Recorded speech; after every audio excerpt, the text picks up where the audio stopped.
chicken scratch anyway. I bet you they don't make it. You just write squiggle. You've seen my notes when I took them on the back of I mean, you can order just carrots. Fortunato sheet. No one celery. I got into drawing on here at the end. I'm not even sure what all that is. I drew it all. Say hello, Internet. Hello, Internet. I didn't get the best smack talking about John writing notes on the back of something, but I got a little bit of it. Then someone ordered carrots, so I figured we'd go from there. For the summary, I write like shit, so there you go. All right. I still love you. I didn't vary you for your writing. Oh, you wanted to crochet underneath the internet? I took that from you. Your grade is valid? Like, sounds like George Henry's flooded.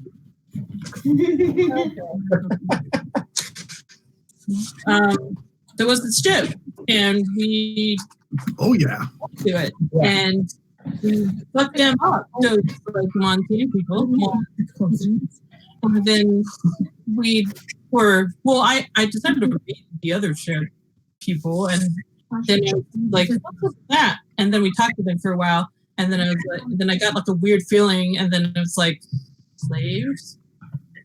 I think I specifically asked, like, what is your cargo? And then they were just evasive as fuck. Yeah, what do you consider cargo? What do you consider people? Is this like one of those things where you answer all my questions with a question? It's not great.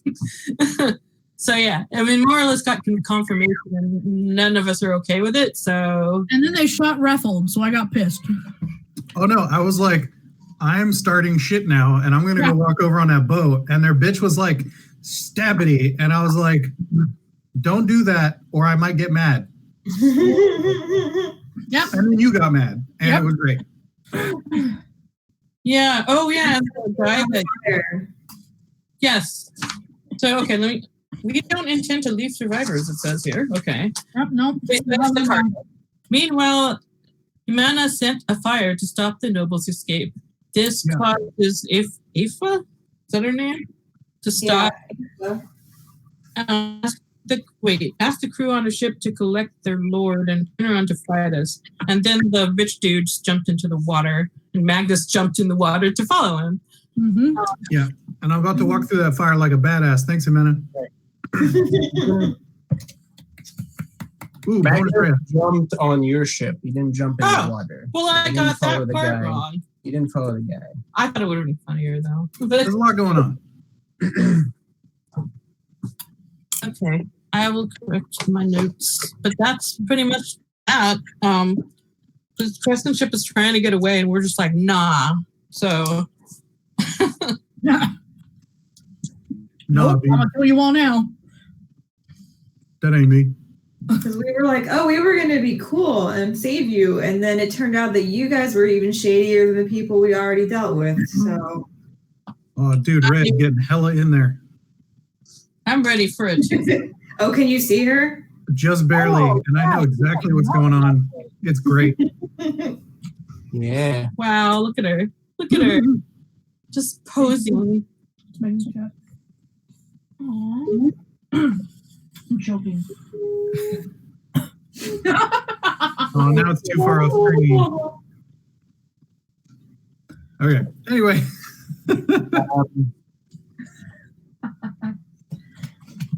All right. See. Let's kill traffickers. That was terrible. I'm so sorry for everyone. Yeah. Wait till tomorrow. It'll be even better. Oh my god. Not tomorrow. I can act like a normal person. Oh right, you're not actually from Japan. Quotation marks. Actually, yeah, for you it's kind of normal because you're just playing a big huge dweeb chick, so it's yeah. Nice. And God, if Jaren wasn't right that my character basically has the power of God and anime on his side, I kind of love it.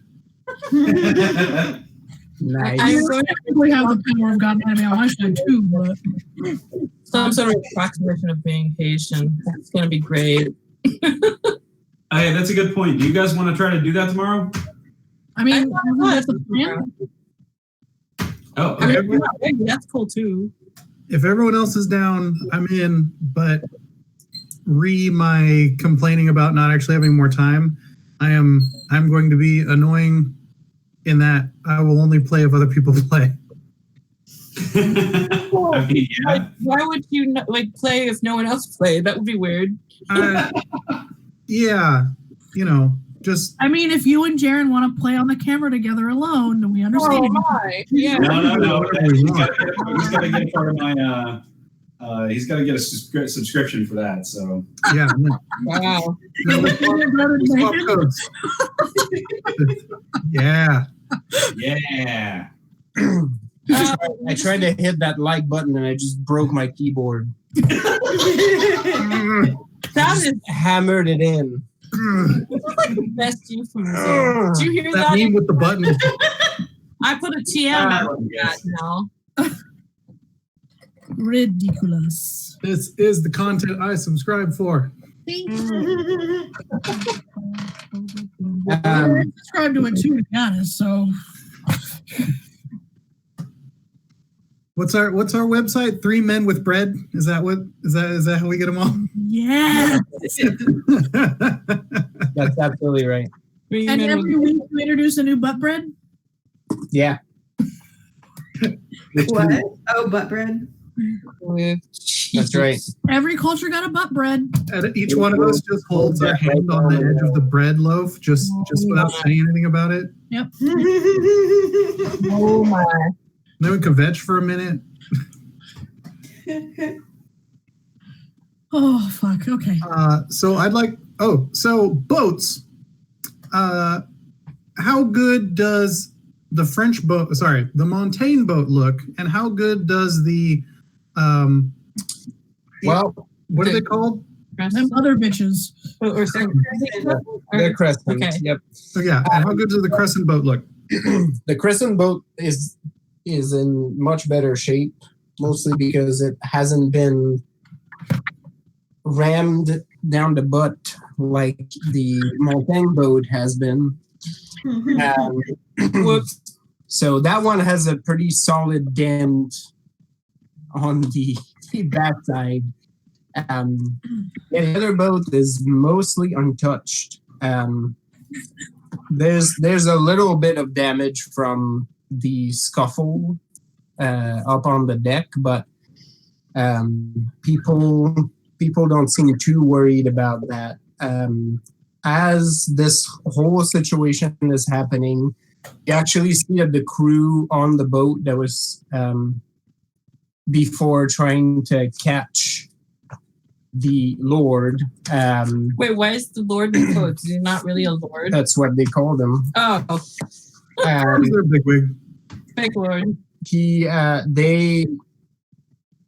They don't make any move to recover him from the water. They sort of busy themselves forming a basically like a line near where the gangplank is. And they're starting to look like they might be funneling. You actually see, so as the lady, Heifa, when she turns back to go towards your boat, she takes a moment in the middle of the gangplank and sort of says something under her breath. You can actually roll a wits plus notice, primarily Evine, because she's the only one that speaks lesson. So you Okay, well. Oh, right. Well, I can hear things, but I don't know what to do. basically, I mean, I don't know anyway. you'll hear the words. Maybe you'll say something. What? I'm also gonna go hide. Okay. Mind if I don't see you before you Sally said goodnight too. No. She says goodnight. No.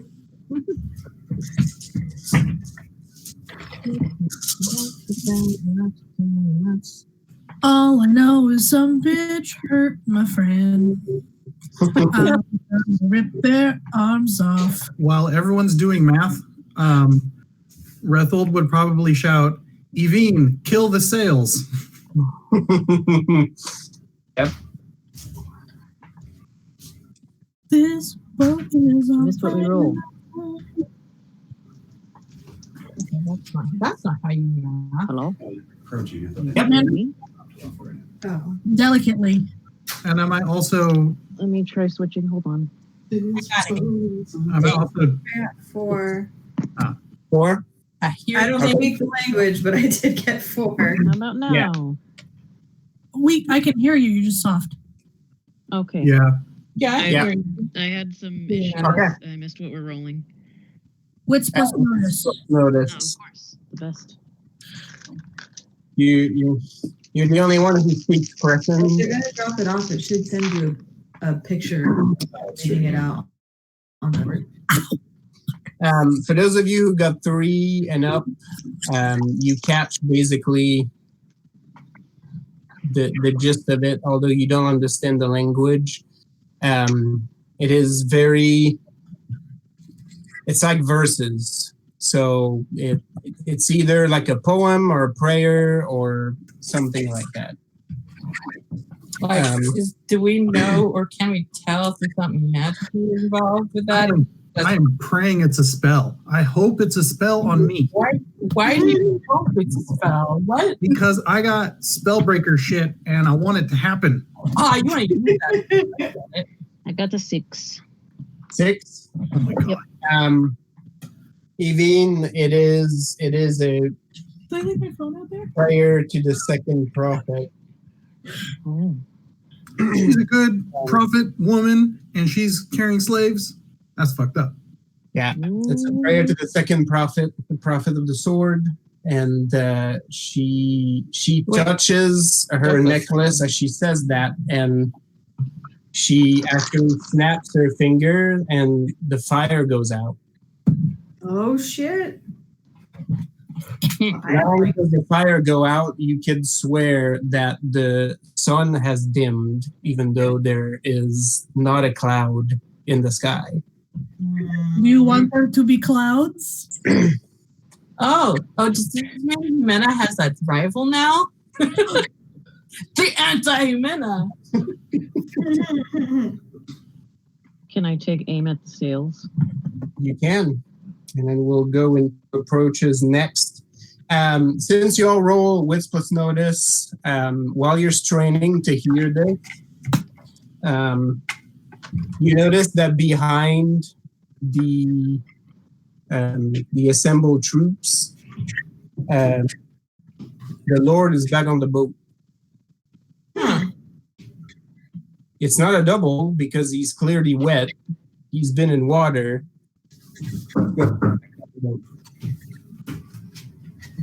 Great. Everybody's magic. He also looks like he ate something bad. Like he looks like he's physically like in pain. Good. He's gonna be in more pain in a second. Oh no, no, it doesn't make any sense. Or maybe it does. I don't know. That sounds like really magic to me, but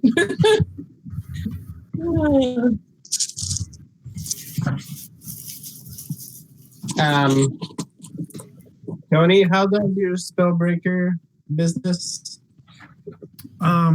Is a spell being cast on me? On you, okay. Not on you. Okay, then never mind. No, it's good because there is sorcery afoot, so it might come into play. So I just want to make sure what the trigger would be. It is to prevent one magical effect personal. Okay.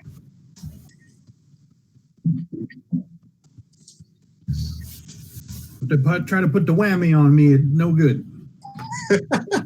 Okay. No bueno. Is that a technical term? Did I stutter? Somebody asked if you could identify magical effects. You've seen at least an effect that looks very much magical right now. You can roll scholarship Oh, for that. those of you who have had contacts or have, gathered some info on the crescents Oh, fuck. will need less raises to know something about this. So, By the way, you dice trays. Ooh, nice. Did you get that on Amazon? Gaming on the bed, so I needed something more solid. basically, wits and scholarship. And I probably need to re-roll that because I realized when I did that I just did that. Marilena, This is worse. Marilena, Jimena, and Evine, you will need less raises to make this because you, from where you come from and from Evine being a bard, you will have had more contact with Crescent culture and legends. No, I still remember that. 4. 4? DM. Can I roll wits plus warfare because we may have fought these people? Potentially, yep. You can roll warfare. It's going to take you more raises. That's fine. It's sort of peripheral to sorcery. Dean, did you give me a number? I missed that. Not yet. I'm Okay. having a character sheet Yeah, sure. problem. Because I don't remember my scholarship. Not why. Probably 2 or 3. I think I have that somewhere. Program I use this for is... I got it. Okay.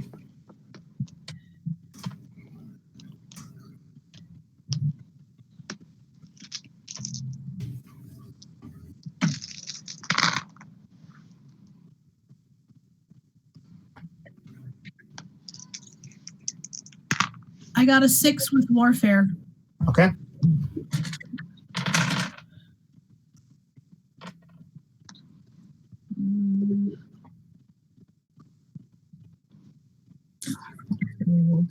That is a 4. Can I spend a hero point for Together We Are Strong and give my 6 to Amanda? Yeah. Nice. Okay. That's appropriate. Together We Are Strong. Amanda, you now have 10. I'm all about teamwork. Scholarship teamwork. Yeah, 4 and up. You've heard that one of the Crescent School of Magic basically is focused around making people more stealthy. There's even rumors that they can bend light. Basically kill light, kill fire. So it's order. Yeah, they basically can affect light in a number of ways. There's spies and assassins. There's a lot of stories around, the honorable assassins of the Crescent Empire. Don't see any honor here, though. No, they have their own code, I guess. With those combined, since you get the Together We Are Strong from Genya. Genya sort of like out loud, not necessarily addressed to you, like starts to talk about the word she's heard about covert operations and things disappearing sometimes in plain sight. And that sort of puts things together for you, and you're like, yeah, no, they totally have magic centered around that. They have an assassin circle that basically learns life lessons by being in proximity to death, and therefore not only can they bend light, but they sort of touch on the realm of the dead. Basically, by brushing close to death, similarly to how Genya learns her lessons, that's how they learn new tricks, by basically facing adversity and coming close to dying, they basically learn more tricks. And you're fairly confident it is one of them. You've heard of one trick that basically can even darken the sun if the practitioner is particularly good in that area. It definitely kills like torches and lanterns, like even without wind. Because that gives you a fair amount of successes, you're at 10 now with your two combined. Yep. You also know that the only real way to break that effect is to kill the practitioner or for the practitioner to release the light that they stole. I'm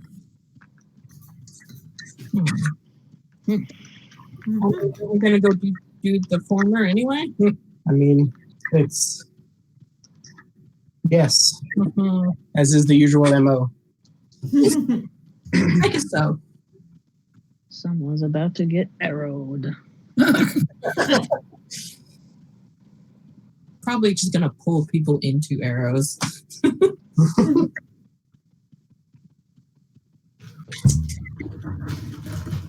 All right.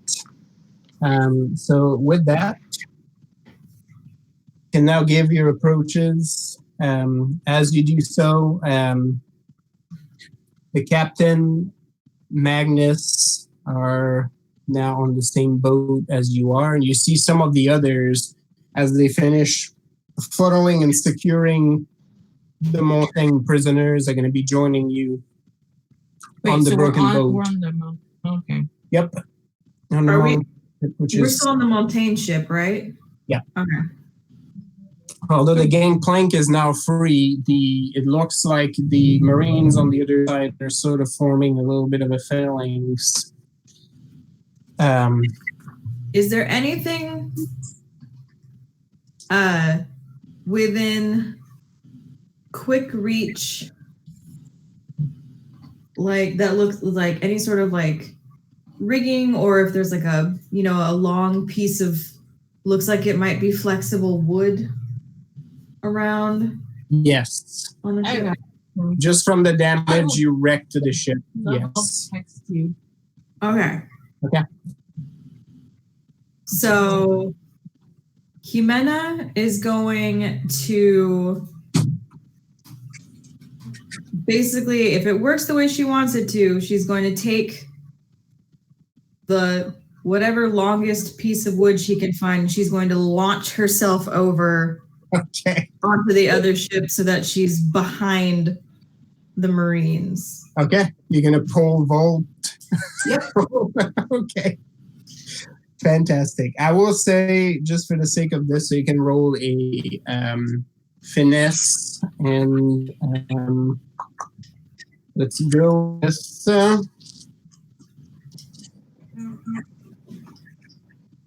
I will let you roll panache too, if you prefer, whichever. They're equal for me. Okay.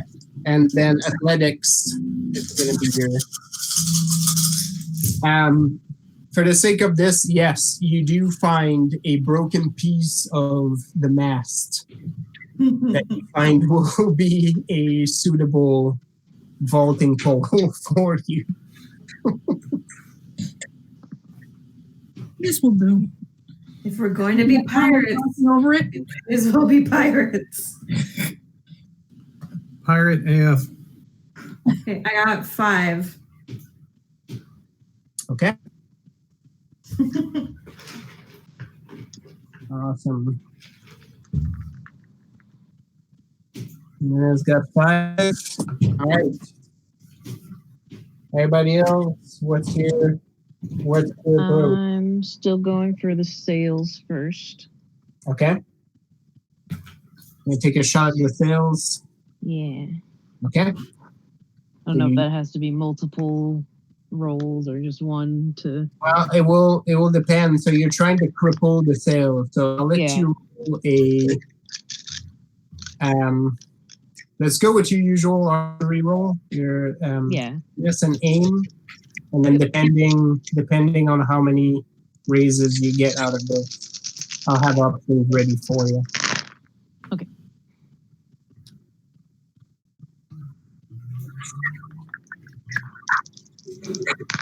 Okay.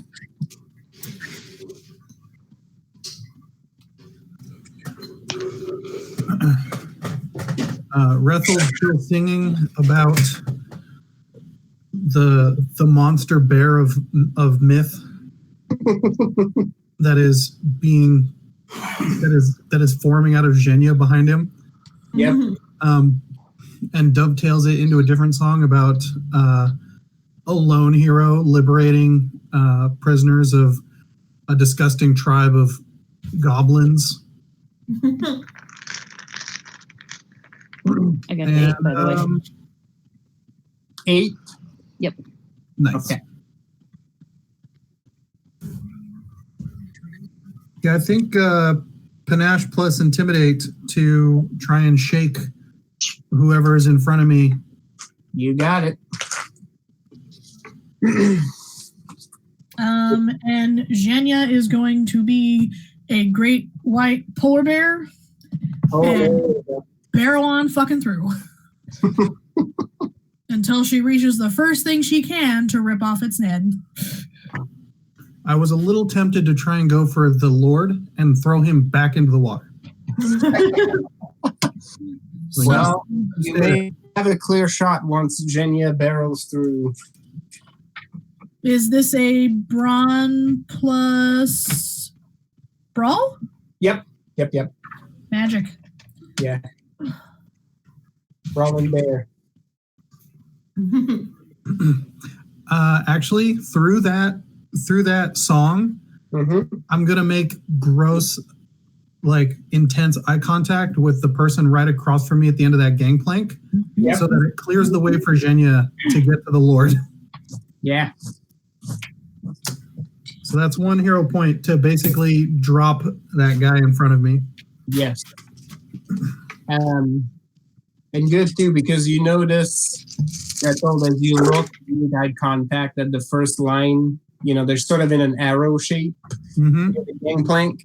The first line is doing this thing where they have those curved lightsabers, and they're dropping a pistol on it. This guy, as he meets your glance, you get a little bit furrowed brow as he starts to be like, what is coming down?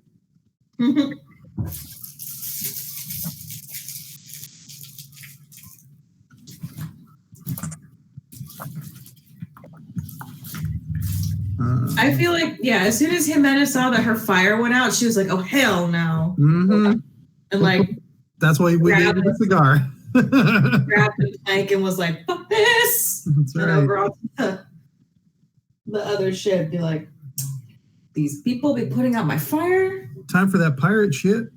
Right? Soy pirata.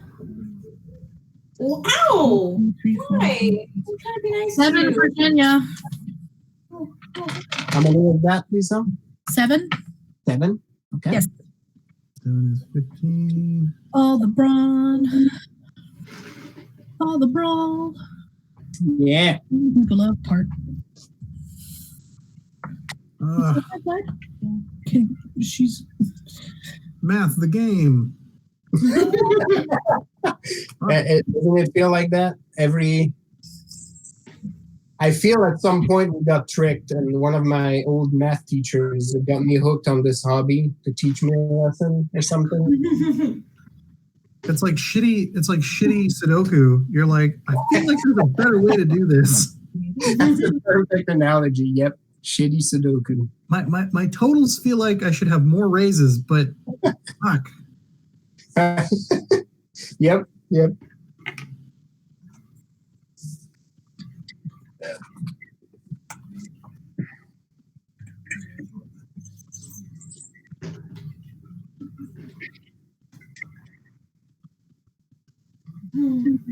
2, 4, 6.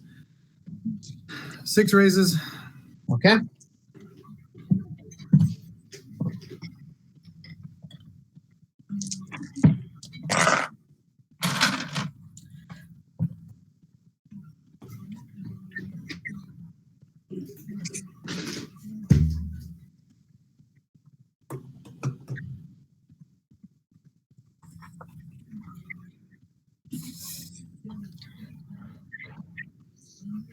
Sasha's crunching behind me.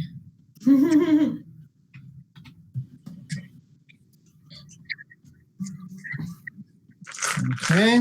You see this face that she's giving me? Oh yeah. I mean, it doesn't look much different than her normal face, but I feel like there's more to it. No, sleepy kitty. Mm-hmm. Meow.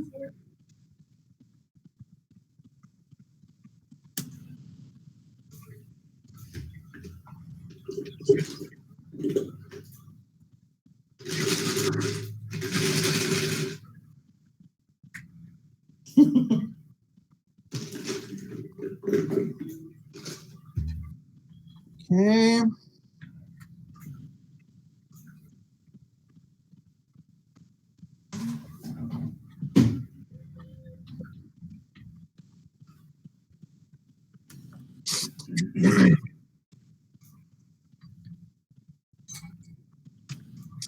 We're all so quiet. I know. Yeah, we're waiting to see what bullshit pops off from all this. I had to roll for Sally too. All right. So Perks of being the as GM. it starts, the girl running on the gangplank basically just vaults almost sideways instead of crossing the rest of the gangplank and jumps on board the ship.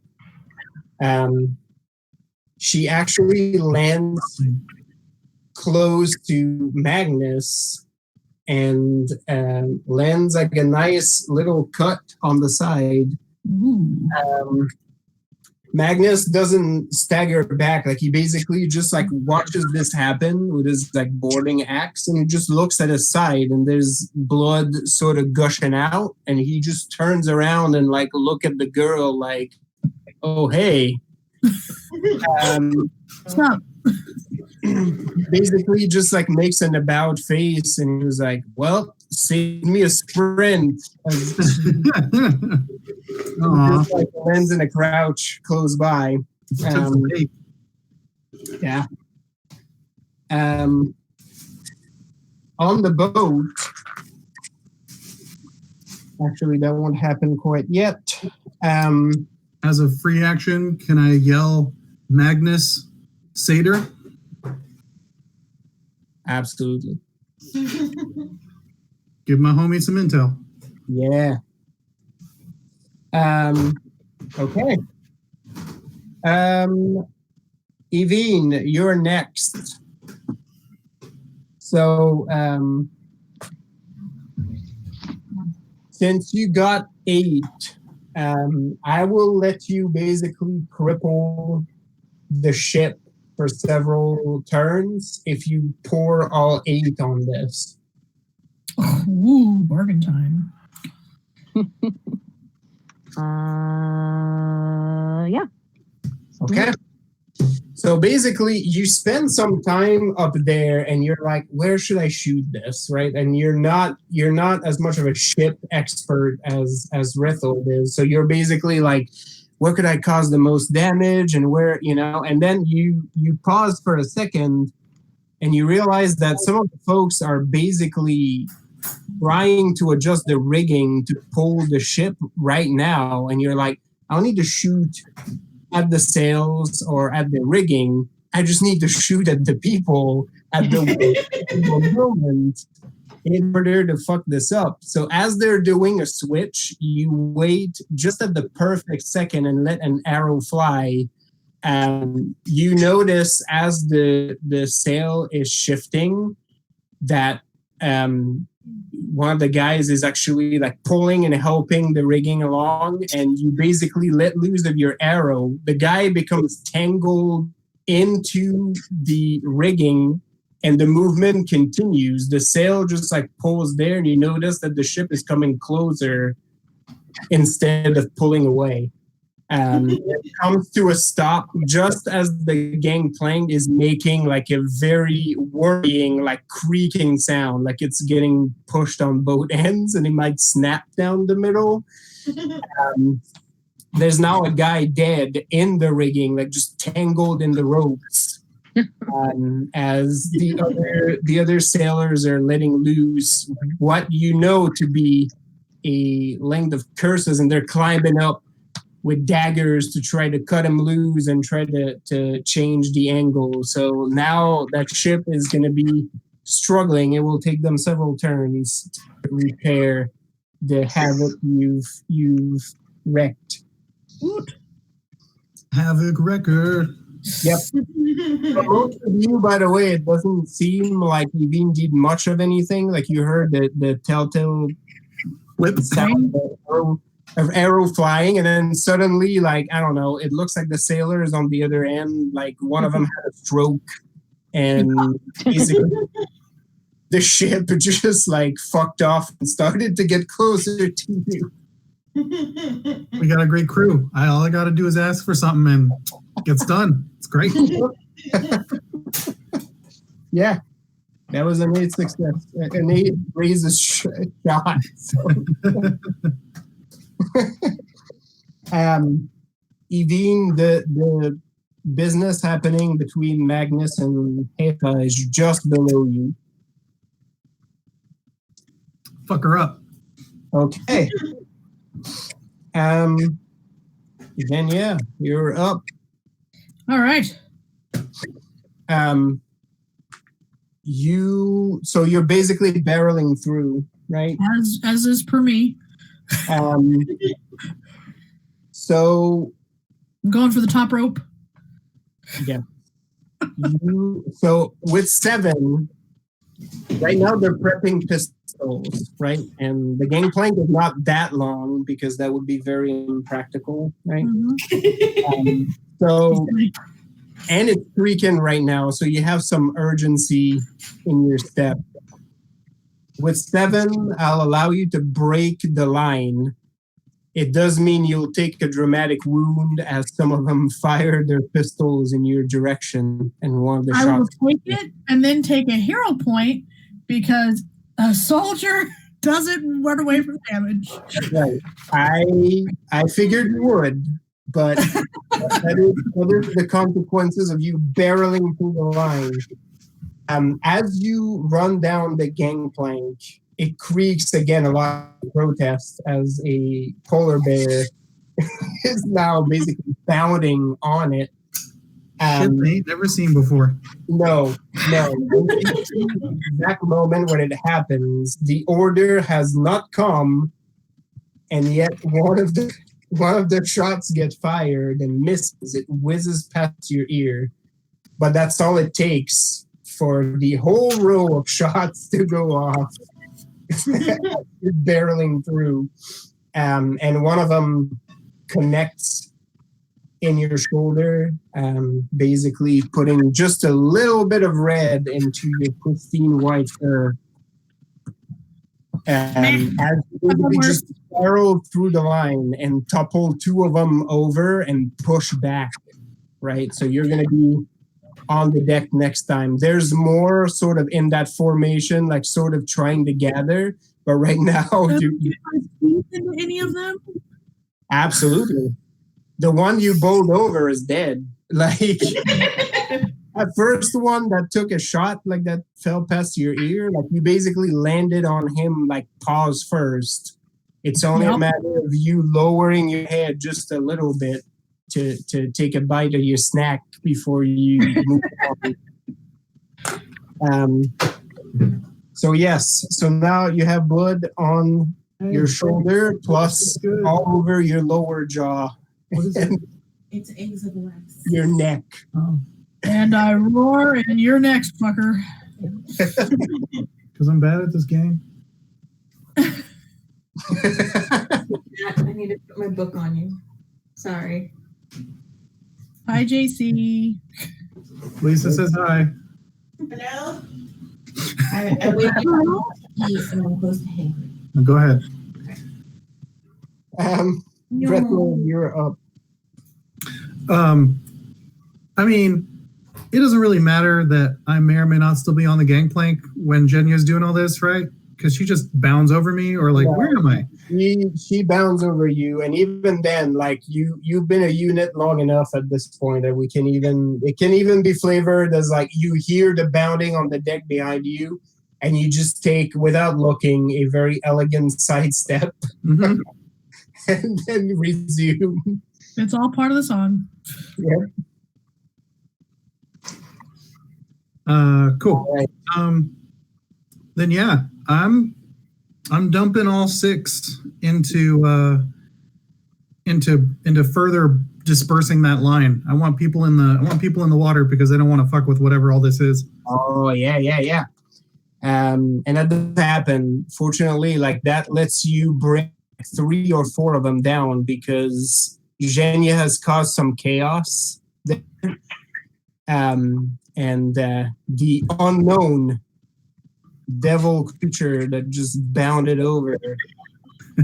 There's a bear. They didn't have a bear. Where'd the bear come They from? don't understand the lyrics to your song, and yet they feel it. Like it's gripping their hearts at that moment. Shit. 2 of them just lose balance, trying to hold on to their pistol after they got bound over. Like they're trying not to drop it and just like fucking eat shit and fall down. At least one of them jumped on purpose because he was done. That's all I wanted. In that moment, he was like, nope. Like you, the 2 of them, like you see them like, oh shit, and they're all splayed over and they sort of clawed the air. For this guy, you almost see him like break into the cannonball as he gets closer to the water. That guy knew what he was doing. Nice. Knew. Nice. So, he was getting ready. So 4 of them have now toppled over. You, from behind you hear Magnus, not knowing the lyrics, but he's sort of letting out like a few yells here and there, where he thinks the song is going. He's basically being your hype man. Oh, I'm sure he knows this song. You know, I sing only the greatest hits. The trills in the R's, they really just help sell it with the bear. It's great. Yep. The effect is as intended. You see that a few of the Marines that are still on the boat are actually looking towards their boss, almost like for guidance. Yeah, We Jim, never faced anything like this, guys. what was that? We never faced anything like this, guys. What do we do? Oh, Yeah. If you don't get to it, I think I'm chucking him back in the water. Okay. Jimena, with 5, I will let you basically leap and land. You want to be behind the Marines, right? Like, is there a specific spot on the deck you're aiming for past that?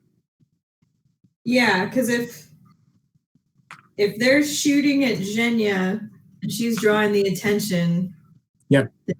Jimena is going behind them to get them from the back. Perfect. So you're flanking on the side where the boss is, yeah? Yeah. Yes. Perfect. Just trying to be a good tank, guys. Yes, draw their fire. We're doing it great. You We're did doing good. go aggro, so that. Okay. All right. So yeah, with those 5, you managed to do this. Like you basically like you pull back, right? Like on the ship, and you have like this ridiculous piece of broken rigging, like a piece of wood from the mast. There's still some rope attached to it, right? Like, and you're sort of judging the distance, and the captain basically like is busy trying to flank this lady alongside Magnus, but then she looks at you and then looks at the gap between the boat and then looks back at you. And as she has a sword and a pistol, she basically just like, she grins and she's just sort of shaking her head back at you like, you ridiculous human being. Yes. And then with that, you basically go to a sprint and leap over the railing at what you hope is going to be the precise spot. And the moment the pole touches the water, you're like, oh, this is not like in Earth, like immediately, like you have like resistance on it, like as if you plugged it with cement. But that's all it takes. Like you feel the end sort of skid a little bit along the water, and somehow it pushes you forward. You manage to make this crazy leap. Retold, you can see this. There's a flying Jimena holding a gigantic piece of wood, vaulting over the two ships. Crikey, there she is. In a natural habitat. Beautiful. Yep. Don't make any noise. Oh, she's a beaut. No, she's a beaut. Let's see if she sticks the landing. Yeah, and with that, like you see the railing of the other ship, and for just a split second, you're like, did I overshoot this? And did I leap over both ships and land on the other side? But no, like you basically drag down and manage to land with a roll. Like both boots hit the deck, and then you go into a little bit of a roll. Since this is finesse, I will let you do the badass tuck and roll, and as you get back to your feet, your sword is drawn somehow. So somewhere during that roll, you manage to draw your weapon, and you're now in a full duelist stance on the deck of this new boat. Also, for just a second, as you finish rolling and you're laying on the deck, you don't let it show, but your mind flashes to like, oh, good thing I didn't crush any of my flasks doing that. Like, oh, I should have thought that through better. But okay, it's okay, it worked out. Right. But you do not let it show. Nobody can see that moment of after the fact. It looks perfect. Right. It's the two different camera angles. From behind, you just see the badass 3-point landing because badasses don't look back. But from the front angle, you see your face go, oh, okay. Like the sudden look of like, oh no. You see the very slight hat. Yeah. Never mind, we're good. Just that half second of like, do I feel anything leaking right now? Right? Like, does any part of me feel like it's being burned off? No? I think I'm okay. No. Nothing numb. Nothing tickles. Yeah, but no, your stuff is unharmed. Past Jimena shows up in a thought bubble next to you like,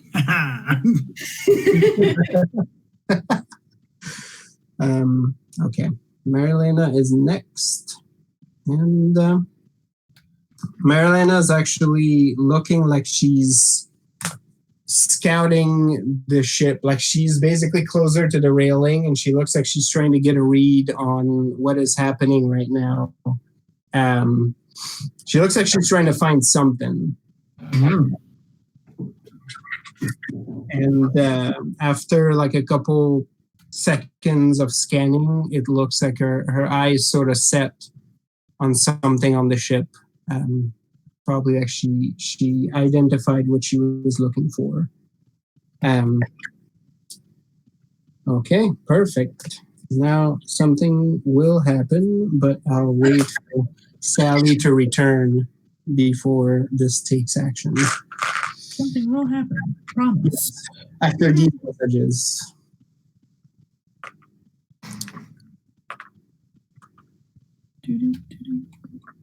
So what did y'all do for Easter? Nothing. worked. I did the dishes and I vacuumed, and Jaren went for a walk. Yeah, I did today, so I'm pretty pleased with myself. Nice. I did my step aerobics that I've been doing on my old Wii Fit balance board. I was like on your Wii Fit. Oh yeah, that's right. Yeah. That's what's up.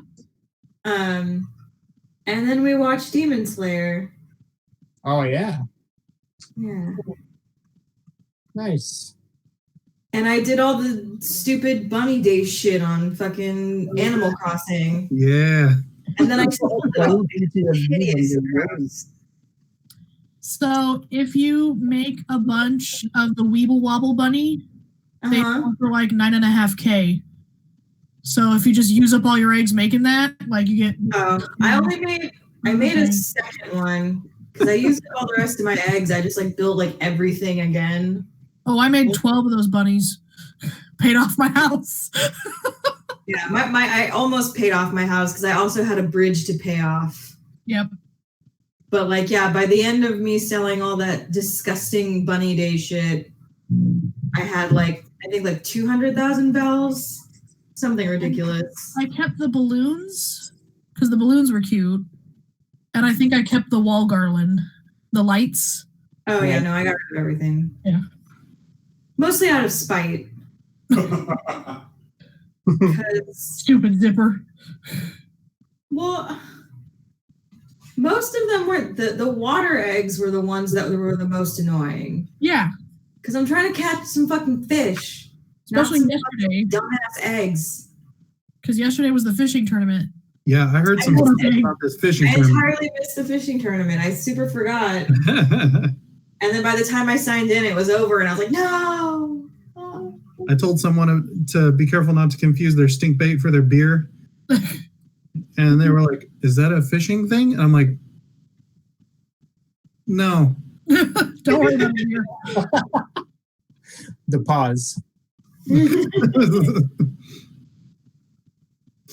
I was taking notes earlier. I heard Jaren. I missed. Did we decide we were playing sound tomorrow? Is that going? Is that not? Oh, I thought we were going to talk about bread guys. If you guys are ready, I'm ready to run. Okay, cool. We're ready to play. Or at least a couple of us. Yeah. If it's too much for you, Tony, we can put it off till later. No, we put it off long enough. Let's do it. I want to get. I'm sure as soon as I get a session in, I'll be amped for it. It's good. These twins need to ride. Okay. We need to be twins. They need to do some dumb anime shit together, and it'll be great. Take all those poses. When Jaren and I built my character, I have Sailor V's mask. Mm-hmm.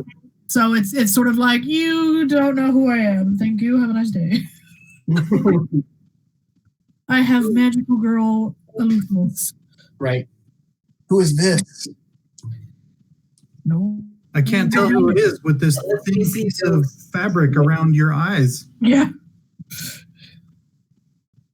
So fun. So fun. Jesus Christ. Superstar. Not likely. Fuck. Holy shit, man. Hopefully not on. Everybody okay? Oh yeah, just people have decided that Camden Avenue is like a place to pretend you're Mad Max. Yeah. We're pretty sure that sounds. Does that sound like racing, or did that sound like spinning donuts? No, it sounded like somebody was just like peeling down the road. Yeah, it's all day, every day. It's like tires screeching and engines revving and horns honking. Yeah. We get it up Tully from White Road up the hill. Yeah. So every time we hear that, and because we spend a lot of time up front letting George run around in the front yard and play on the grass and stuff, because there's less things for him to get into in the front yard than the back yard. And like every time I hear one of those cars like haul ass up the hill, I look over and I go, yes, we hear your balls. They're so big they're dragging. Yeah. Every time.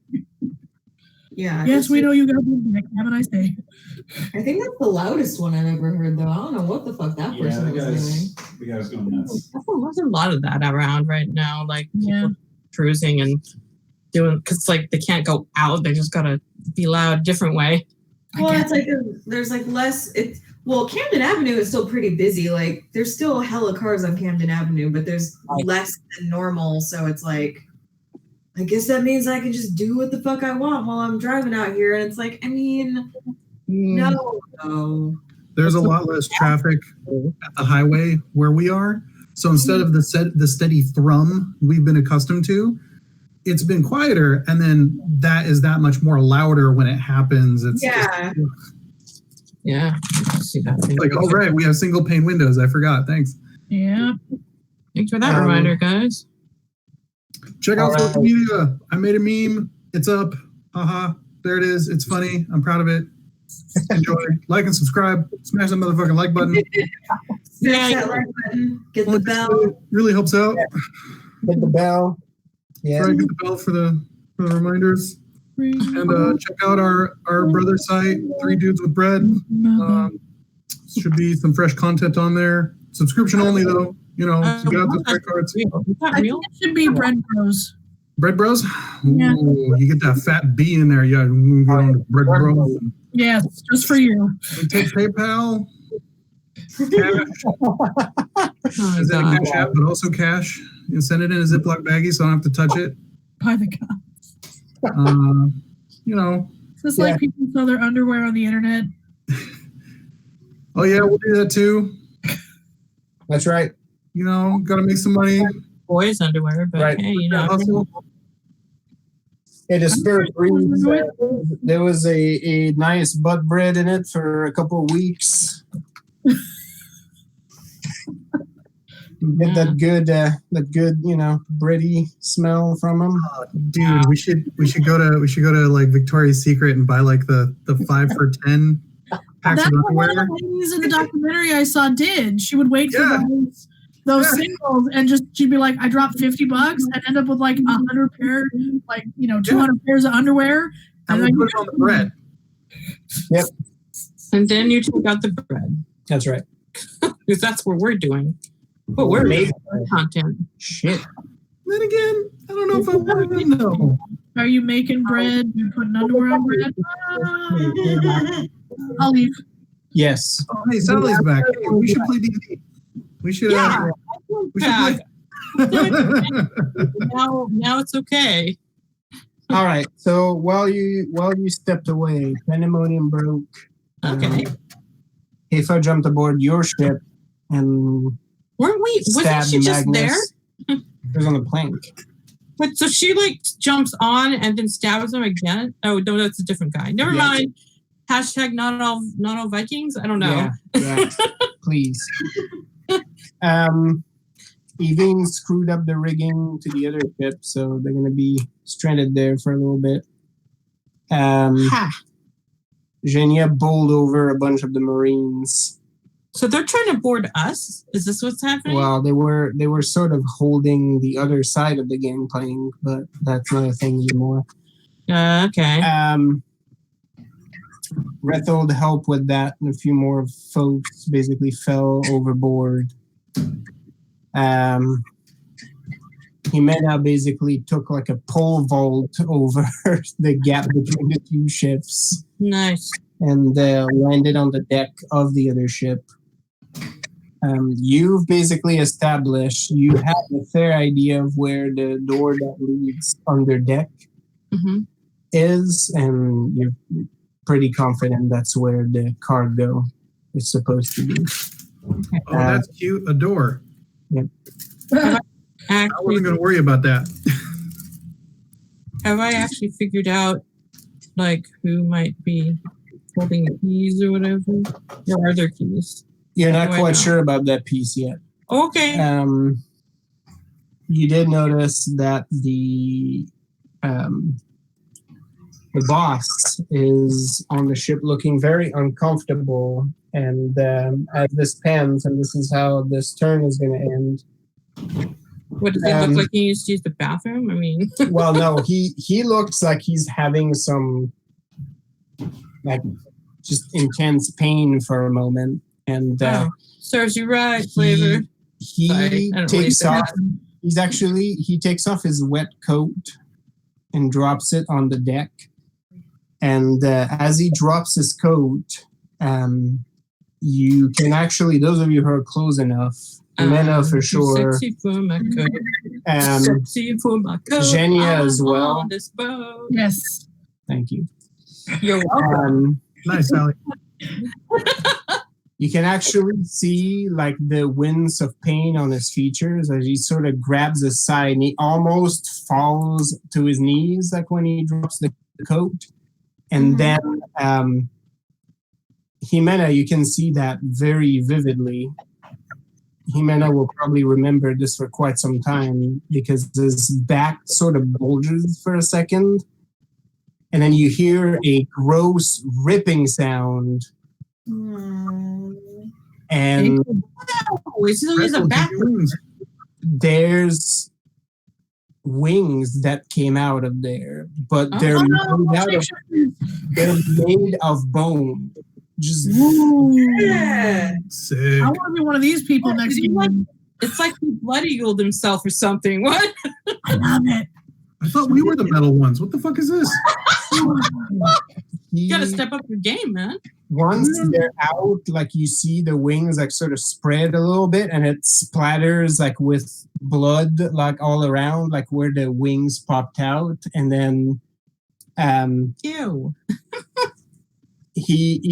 roll me a wit plus notice because you're sort of far. He does say something in Crescent and it looks like the pain has passed. Like he sort of like shakes himself from it and he pulls a book from his side satchel and starts to recite something that sounds very much like what Heifa was saying earlier. Caster. DPS focus on Caster. Nice. I'll let you roll a Wits plus Scholarship on this if you want to figure this out. Anybody? Yeah. I always like to figure things out. That's the thing. Jenny's too busy eating people. Yeah, Rethel doesn't care. Yeah. Jimena is very freaked out right now. Jenny's like, okay, people growing things, they shapeshift, that's fine. Jimena's like crossing herself and saying her rosary to her, like under her breath, being like, oh. Yeah.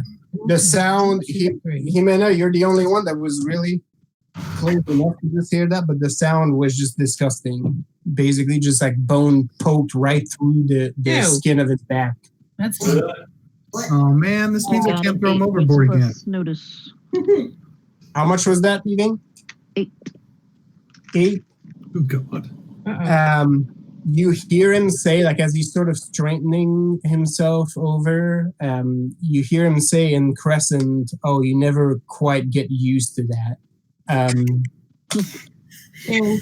As he starts to recite what sounds like another verse of that same prayer to the prophet.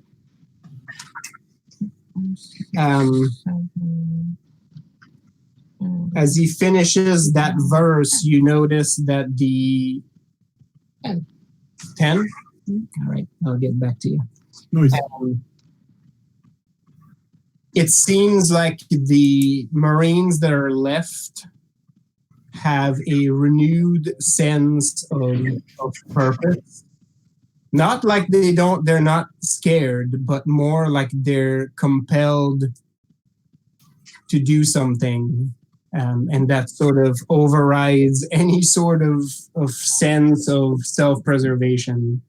Evine, you clearly heard him say at the end of that verse, kill them, that is your mission. And they basically are sort of turning over, like almost like they're magically compelled to do so. Yeah, definitely kill the mage. Yep. Marilena, you remember growing up, since your land is closer to the Crescents than most, and the merchant princes do trade with them. You've heard stories of holy warriors from the Crescent Empire that basically made deals with, for lack of a better term, angelic figures in order to gain their powers, and that these who wield those powers basically manifest wings when they have them. You also know that depending on which of those creatures they got their powers from, their wings will look different and their purpose will look different. Mm. You don't quite know, you don't know enough to know like who the angels would be, or what their purposes are, or any of that. But you that immediately tings for you that might be what it is. You also know that these beings are supposedly at war with the Dievas that the Sarmatians make deals with. Almost like angels versus demons sort of holy war. Supposedly it's the other side of that. But the sailors like tell those stories, and it's one of those like, is it true? Who knows? That might be rumors are spreading around, trying to make their travel seem more interesting than they actually are. But that's what you know. Well, that's gross. Not sure what I can do with said knowledge, but hey.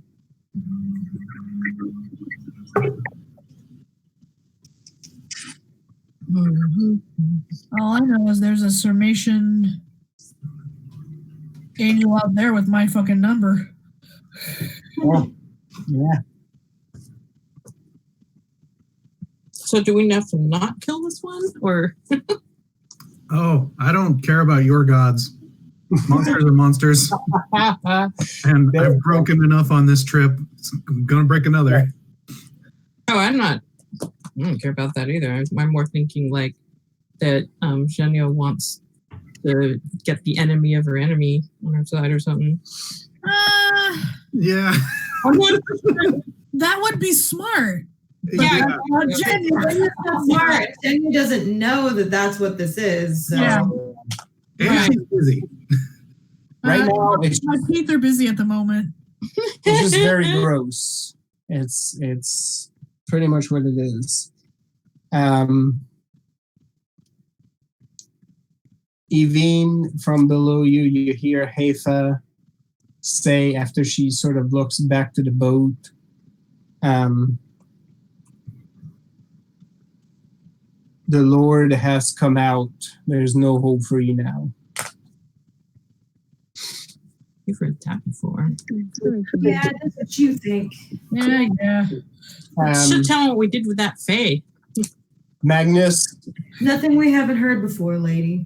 Magnus sort of and I told him to shove it up his butt too. So now what? Most of you don't even understand this. Yeah. We'll still see anyway. Magnus basically is circling around, and he just laughs, and he's like, I can't understand anything you're saying. Thank you. I'm sure it's all bullshit anyway. Wait, so the Lord is actually the weird, gross thing. Yep. Yeah. That comes to some vessel. That's sad.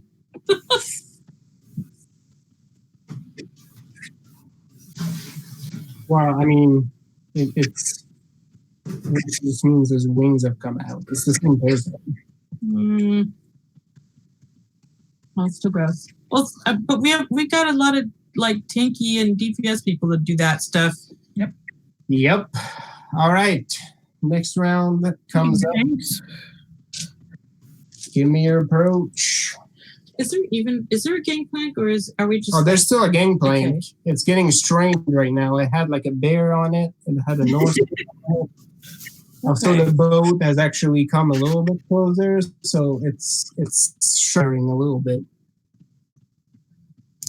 It's trying its best. Yeah, it's still holding up.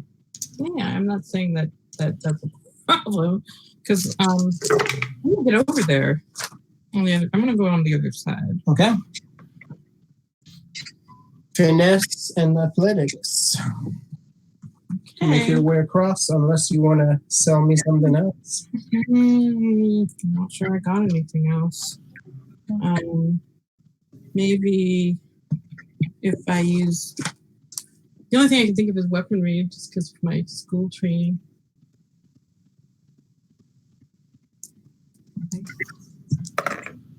Sure. Did my look work on you? I mean, you could say no. I don't mind. It makes sense. And so it happens that it's the style is all about positioning. So Yep. 6 raises to figure out if there's a main cargo hold. Would I have to go more than 1 deck down?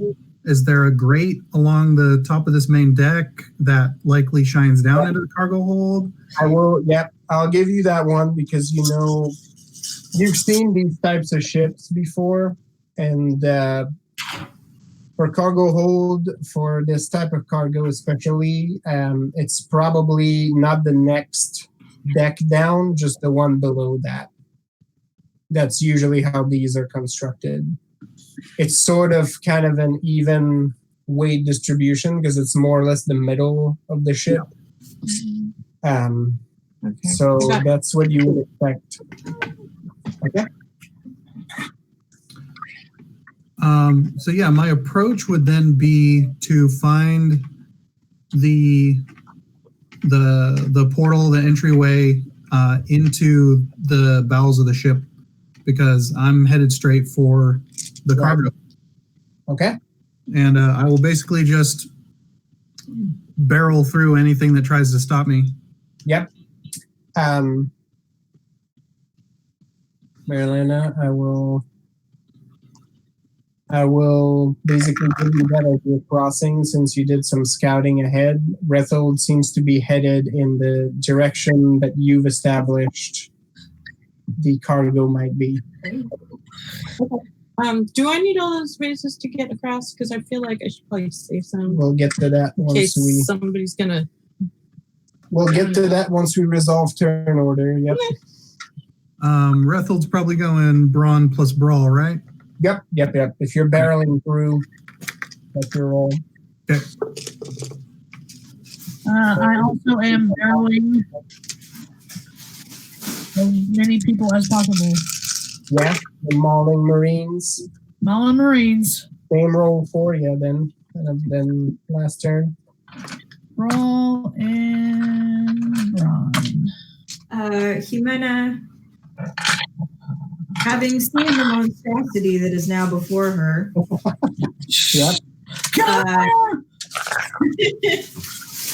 got Okay. 5 finesse plus athletics to basically be like, oh hell no.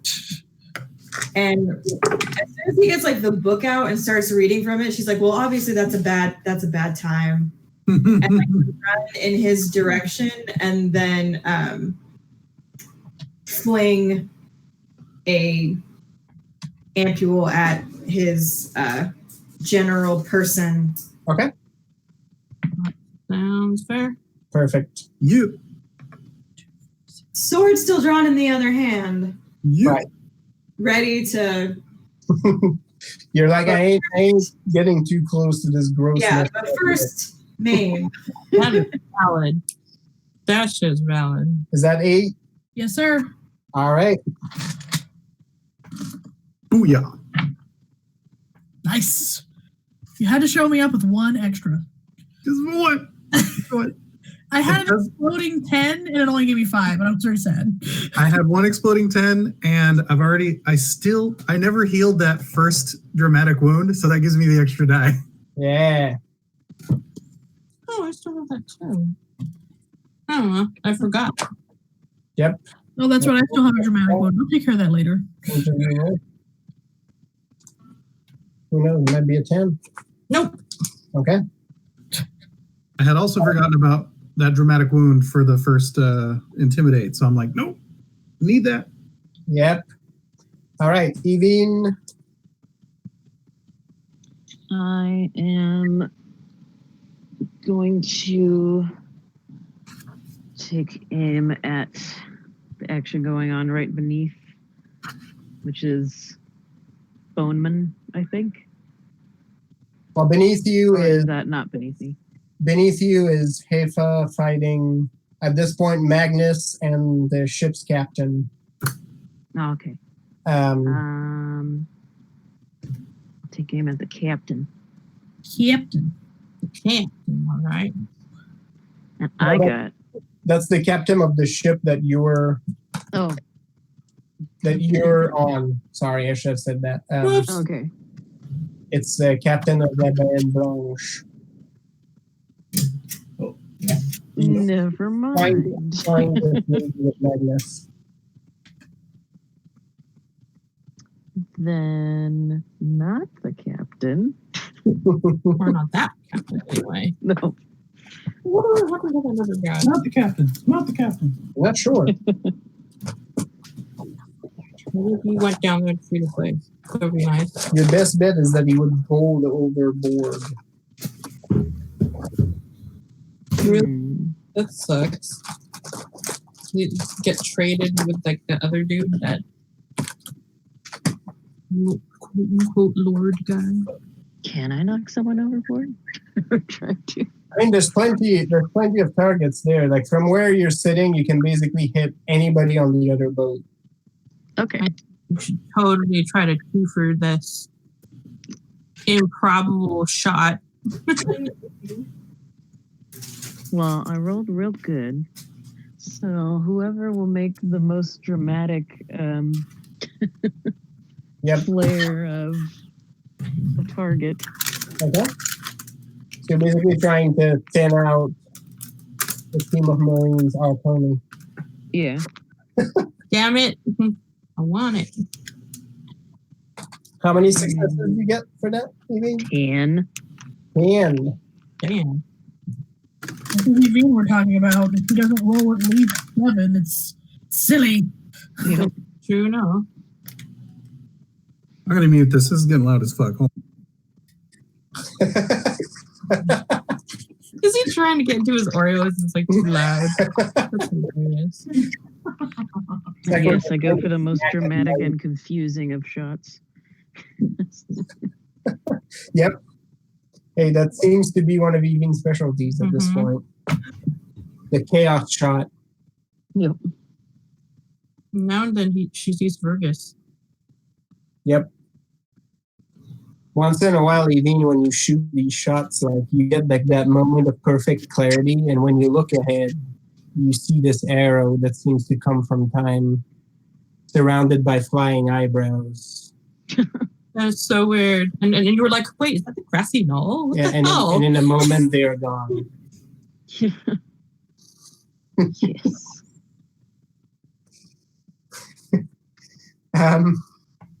All right. Well, Evine, you are first. So you look at the situation, you see where Genia is getting tangled with some of the Marines, and you see a couple of them starting to regroup that didn't get quite bowled over by Rethold as he's sort of making his way through. And you're like, we can't have that. So just ramen. I think there's just something. your shot. You need to like deep clean that stove. Yeah. At one of the guys that is close to the railing, you basically have for a second just a mathematical equation in your head. Nice. Looking through this, and you're like, "Yep, on it." And look how they're arranged. You shoot at this guy right in the foot, just enough to make him like lose balance. And as he bowls backwards, he has the reflex to reach forward, meaning he grabs onto the belt of one of his fellow Marines who gets pulled backwards. The problem is he was being propped up by two more of his fellows who were trying to help him to the feet. The four people bumble into the water, and you're pretty sure you hear a Wilhelm scream as they plunge into the water below. I imagine more of a goofy scream. Yeah.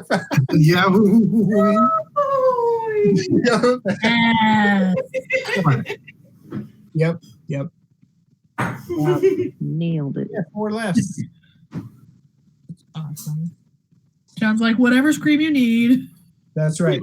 Insert whatever scream is your preferred one. I'm partial to the Howie scream myself. All right. Rethold, you're up. And you're muscling your way through. From your flank, from your left-hand side, you see this fucking ridiculousness happen there with somebody suddenly losing their footing and then like a whole throng of them just plunging underwater. You already know who it is. Basically. I mean, you know, if it ain't Evine, if it ain't Marilena, you know, I'm like, that's all kind of shit. If somebody's bowling these fuckers, we're not gonna get into the fucking particulars here and figure out who it is. Shit's happening. As long as it's on your side, it's all good. Are you trying to basically just full on assault the door? Because with Evine clearing some of the folks, you can see a beeline and you will just have to bowl over a couple of folks and you can sprint and just crash into that sucker. I was about to say, is it even closed or is it like open or what? It's closed right now and it looks like there's a lock on it, but you have almost a full boat length to build steam charge to tackle this door. Oh yeah, no, yeah. It's still wood. Whatever between me and that door gets the full mosh pit. Just the boots and the fist and the and then just I'm like, I'm gonna land on it, and if it's made of sturdier stuff than I anticipate, bravo! I want to know who built this ship. Well, with 9 successes, I will tell you it does not matter. 10. Oh no, sorry, I had 9. Yeah, you're right. Yeah, okay, yeah. In that moment, Rethold, you are the axe. That is, Jimena, you actually see him like tackle on the full sprint. Suddenly, this crazed, shirtless Northman and on the other side of the boat, like still singing. There may or may not be a Marine stuck to my chest like a bug on a windshield. Just sort of. And then he just, you're used to seeing him sort of take his time and walk it, but he just full sprint. The beard just like in the wind, the braids just like flying almost up to his shoulder as he's just like running full on. You see a couple of them. Majestic. Look how time slows. How does that happen? Make the mistake of stepping in and they just get like toss the shit out of his path. Chariots of Fire starts playing. One of them like tries to be like, I'm gonna stand my ground. I have the high ground. That it doesn't matter. It don't matter. For 1 second, he's there with his sword, like just waiting, and then the next moment, he's just like rolling on the deck, like. You actually catch his face as he's rolling through, and you're not quite sure he knows exactly what happened. At some point, something happened and threw him off his feet. I was upright, and then I was on my back all of a sudden. I was rolling, and my sword was nowhere to be found. Like, I don't know. Rethold, you basically contact the door. You don't even like slow down. You're basically like, I'm gonna run right into this. Good. Check that door. And you feel the iron that's reinforcing this door, and it still doesn't matter. With a very satisfying crunch, you feel the side of the door, like the iron, like tearing out parts of the wood where it's been like basically like hammered into the door frame. It pulls part of the door frame with it. I figured someone would take care of the door. It makes a crack that almost sounds like thunder. And the hole just basically breaks through this door. You barely have a second to slow yourself before you realize you're at the end of a staircase, and you come to a full stop, and for you, time seems to stop as you look down and you see a very confused face staring up at you before it gets showered with wood and iron and speared with debris as it slowly like falls downstairs.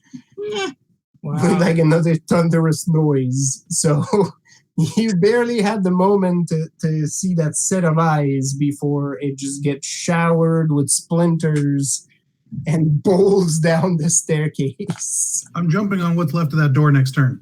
Okay. Just saying now. Just splat. It's happening. Yeah, you're not even quite sure where the person is anymore because the remains of the door have just, gone down. They weren't expecting that. That's not how they thought they were going to end their shift. All right. Xenia, you're up. Woot! There's more Marines than that at this point, and they're starting to walk towards you like very zombie-like. After that dude spoke his crazy language, and like Racist. now you actually see, and that's the part that's a little messed up. Like you see, looking at them, that they're afraid of you, and they would rather not approach. And yet approach they do, right? Like almost, beyond their control. Yep. You actually hear a couple of them scream as you just jump on a couple of them and start mauling. I'm gonna activate Riot Breaker. All right. Because I do better in a crowd than I do one-on-one. Yep. And these guys are surrounding you whether they like to you or not. So you pour all 8 on that, and I will let you basically kill, maim, and obliterate all of the ones that are currently surrounding you. Sounds great, but when I take a wound from a brute squad, I subtract my resolve from the wounds. Yep. Whatever you incur into this. Well, at the moment I have a dramatic wound, so Yeah. They're not going to be able to hurt you. Is okay. basically All right, fine. I mean, I'll just do it by myself. I've healed bullet wounds before. Yep. You flex it out. Mm-hmm. Yeah. They descend on you, and you basically like, oh hey, I don't even have to I don't even have to come to you? Yes. Oh, Perfect.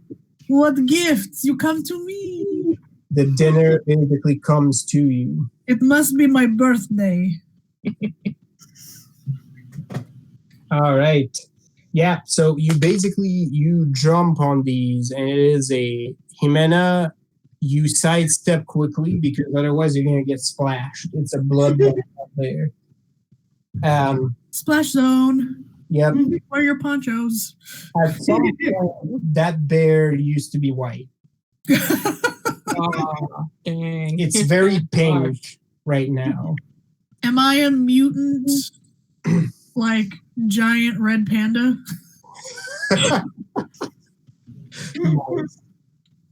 Sure seems like it. Yeah, no, it's you're just like basically like you maul these guys, and at least a couple of times, like a couple of them like take some swipes and have like nasty wounds, and they keep coming at you, and it's very clear from the yelping that they don't want to. They're done. Sign up for this shit. Right? It's like, all right, I got swiped by one polar bear once today and it took most of my arm off. I'm good. Yeah, proceed, please, but they don't get that leisure. So that's real stuff. they though. keep coming at you, and you stomp and bite and swipe at them until they're either not moving or not able to slow your process anymore. Yep. Very sadly, like you see a couple of them, like they're mauled like really bad, and still, even though like they're close to letting out their death rattle, they're still trying to come to their feet. to it's almost like a begging sound, right? It's like, no, I don't know, and still they're still trying to come on up. Can I finish that? Yep. Genya wouldn't leave them No. like that. Yep. So you basically just bring your big paw on them and finish it. Yeah. I mean, I have the instincts of a bear right now, but I'm still Genya. Mm-hmm. She would not leave people suffering like that. This is war. It's not. Yeah. Yes. But yeah, you more or less have a clear path now to the winged being. All right. That's what I've been waiting for. Mm-hmm. One-winged angel, please. Yes, please. Right. I'll have the chicken bone in. Yeah. Nice. Boom. Bone out in this situation. Yeah. Okay. Marilena, you're up next. All right. I mean, I want to get across, and then I want to go wherever the fuck Ruffled went. Well, yeah, I mean, you not only managed to get across, you're walking behind Rethold. Yeah, you know, he's doing all the work for me. I'm just Yep. like slowly striding along. Right now, it's walking behind a snowblower. It destroyed the door. You see the stairs going down. You hear a oh, like that sort of came from the staircase as you hear wood and metal connecting with something. Do I see the person inside? You didn't get a chance to. But I heard somebody. Oh, you heard somebody. Yeah, I But- did. I mean, once the dust settles a little bit, I want to I don't know if I can do this. Was it somebody you used to know? I don't know. Could be. At this point, it's hard to tell. So, like, I wanted to actually just keep walking down the stairs because I want to grab that person. But I think that might be another action, maybe. Well, you have to get past Rethold first. Yeah. So you're at the end. Yeah, Rethold's still at the top of the stairs. All right. And you had a little bit more ground to cover, so you are sort of paused there. Okay. Can I save 3 of my raises for later? Or did I use them all? Yes, you can. Okay. So there. Yeah, there might not be anyone left at the bottom of those stairs by the time it comes back around to you, so maybe save it for the next one. Mm-hmm. Yep. Hold on to them. The idea.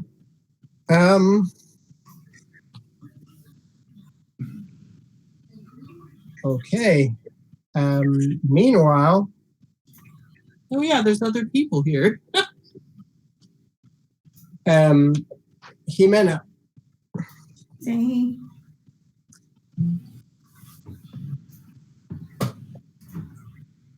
Yes? So you throw. Sorry, I had to fix something on my notes. You throw your ampule at this dude, and he immediately sort of turns around, like eerily fast, right? Like just like you got his attention, right? Like you just like you hear a breath from him, and then he turns around, right? Like the big, bony wings at all, and the wings like sort of splay out. Ew. And he sort of looks at you just as the ampule connects, and you see him like sort of make a move, right? Like to sort of shield himself from it. Mm-hmm. And your impule breaks, and it seems to basically like burn part of his overshirt and part of his arm off. Like you actually see like sort of the burnt flesh over and the gross smell of burnt hair and skin, right? Like it pulls back, and you see the wince of pain on his face. That's fun. These people are like the coolest shit. And then they'd be cooler than us. he sort of looks at his arm like all burned to shit, and he looks back at you like right into your eyes. And then he basically raises a hand and goes, Oh, I don't like that. your arm is burned now, the exact same spot that he is. That's weird. You take 4 wounds from the burn there. You see your shirt basically like just like open up, and your arm basically has like the same scald mark exactly where his is.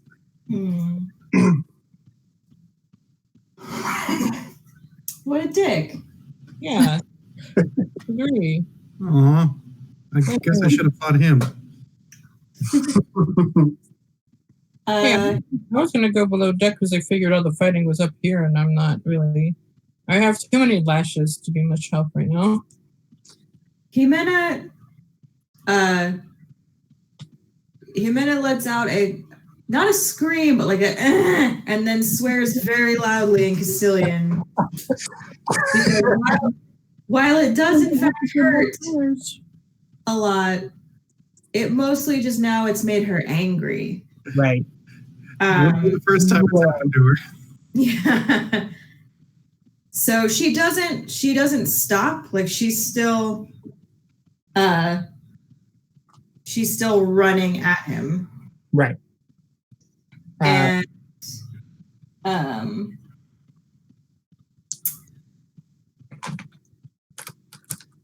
I guess it'll have to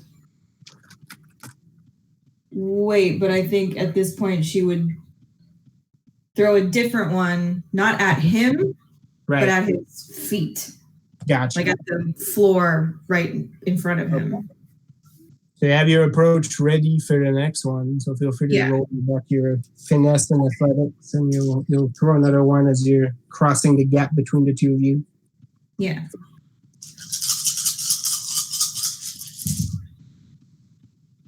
Okay. That's much better. On the other boat, you hear a couple grunts of frustration as Magnus brings the axe down, and this girl is sort of tumbling away, and it's not up to his satisfaction until she tumbles just a little bit too far and almost collides with the captain, and the axe finally connects with her. She lets out a grunt and rolls across the deck sort of to get away from it, but she now has a gash on her also.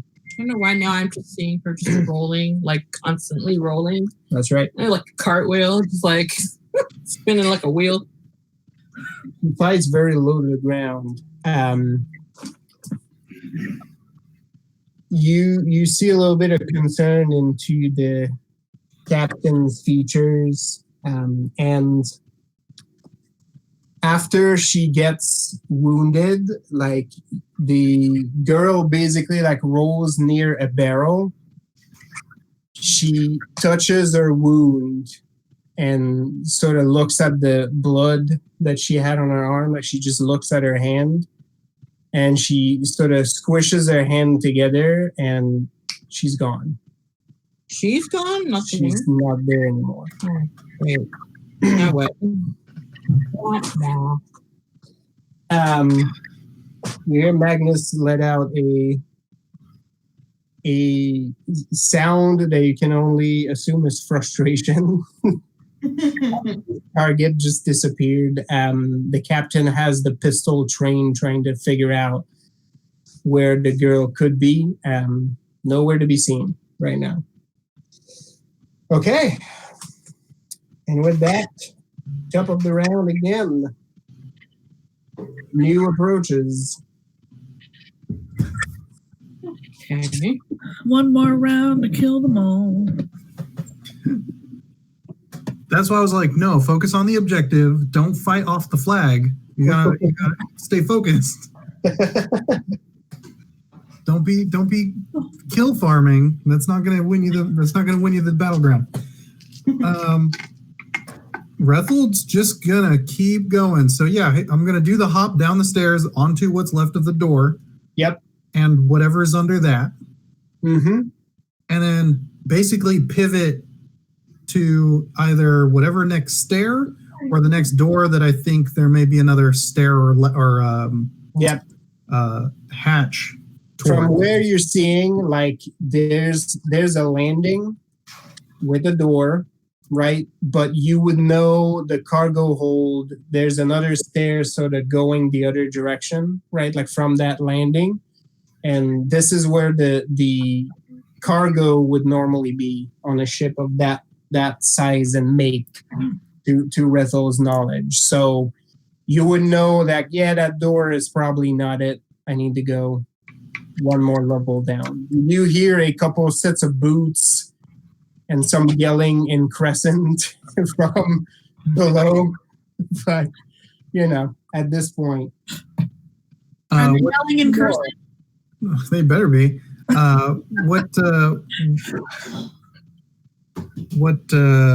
What risk am I running on that? Brawn or? Yep. Let's keep it brawn and brawl as or athletics. All right, brawl. Okay. Own it.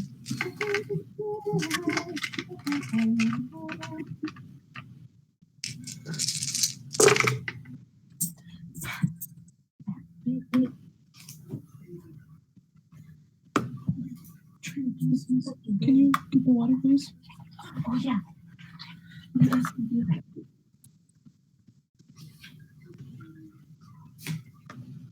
Who else?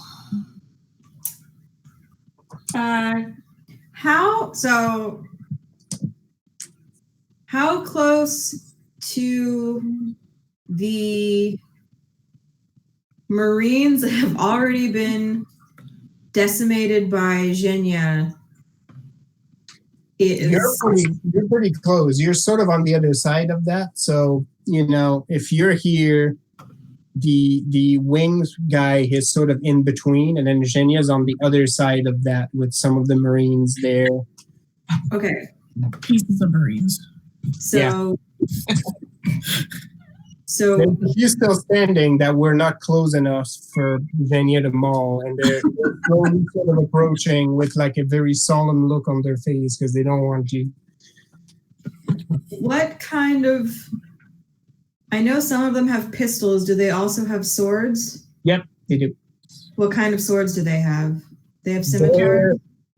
Yes. For you would know those as they're sort of a little bit shorter. Like they're scimitars, but they're the ones that they make specifically for boats, right? Like they're made so that if you fight like under deck, you're not going to get stuck in half the furniture trying to fight with that.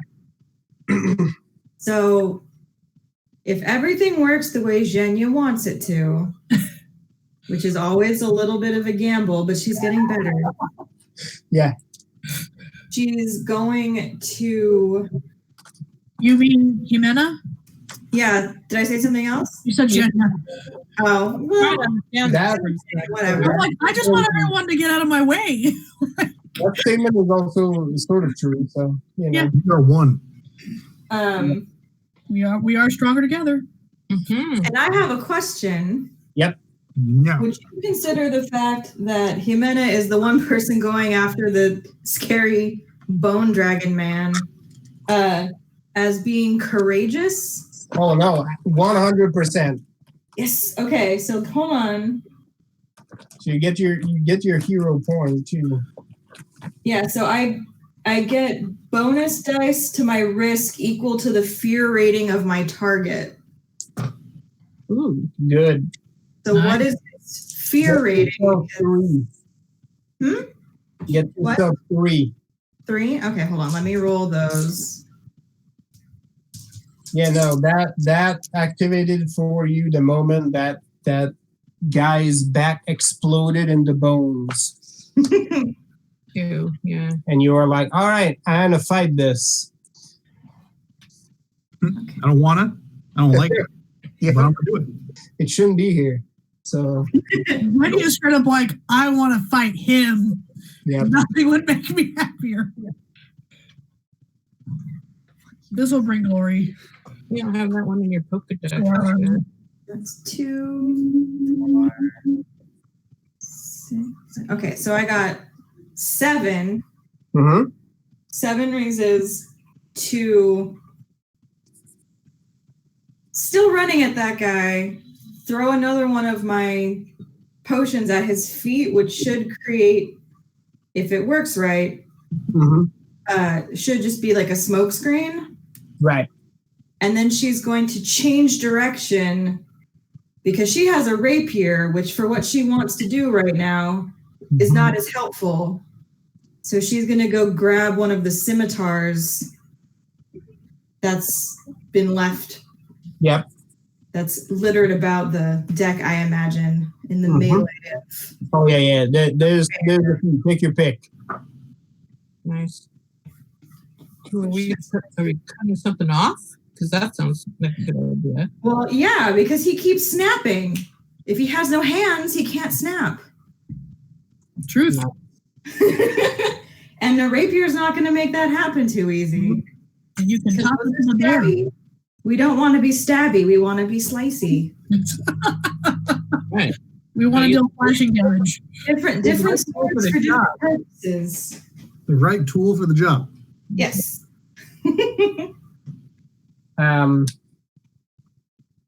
All right. Rethel gave me his approach. Evine. I have to be quiet now. Oh.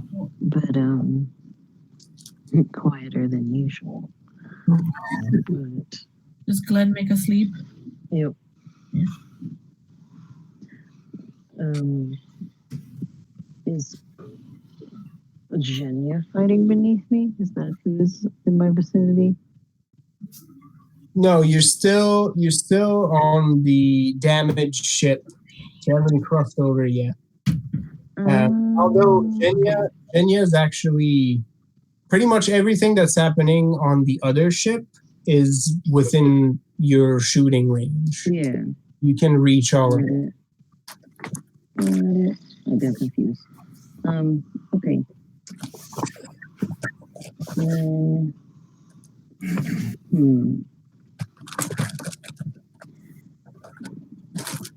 don't think I want to mess with Bone Wing because I'm imagining an arrow going into bones and not doing much. Well, he does have a pretty big meat bag in front of the bone wings. It's only his wings that are bone. Okay. It's like a meat pinata. And also, she doesn't seem like she's in trouble just yet. She might do something cool. So,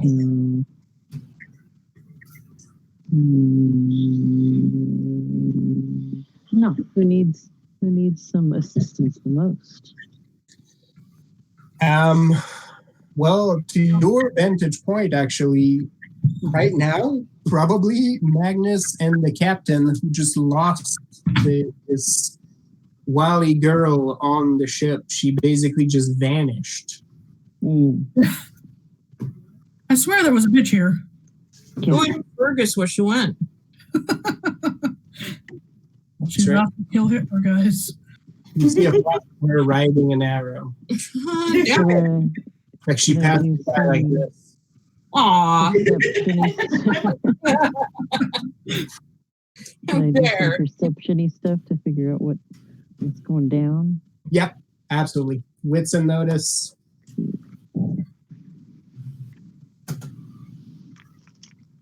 And I'll let you roll that before you make your approach.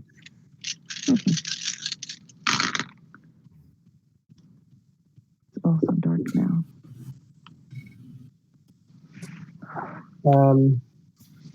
While you're counting those, Jenya, Yes.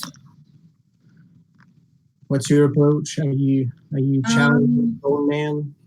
I am 100% challenging Bone Man. All right. He's going to get challenge on both sides. You just charging him, attacking him. What's up? I'm a bone man.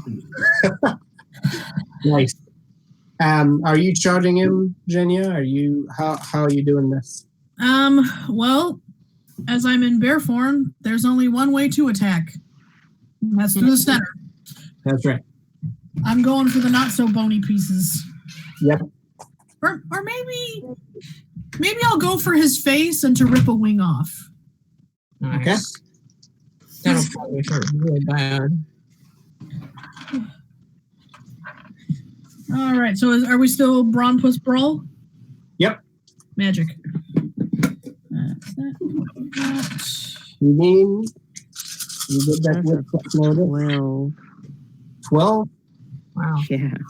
Oh my I god. rolled 3 10s.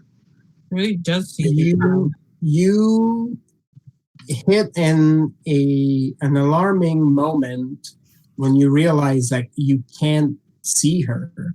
It's almost like there's no shadow for her to crawl into her, and you're like, I can't see her. But That's weird now. you realize while you can't actually see her, she's very quiet, but you can still hear her.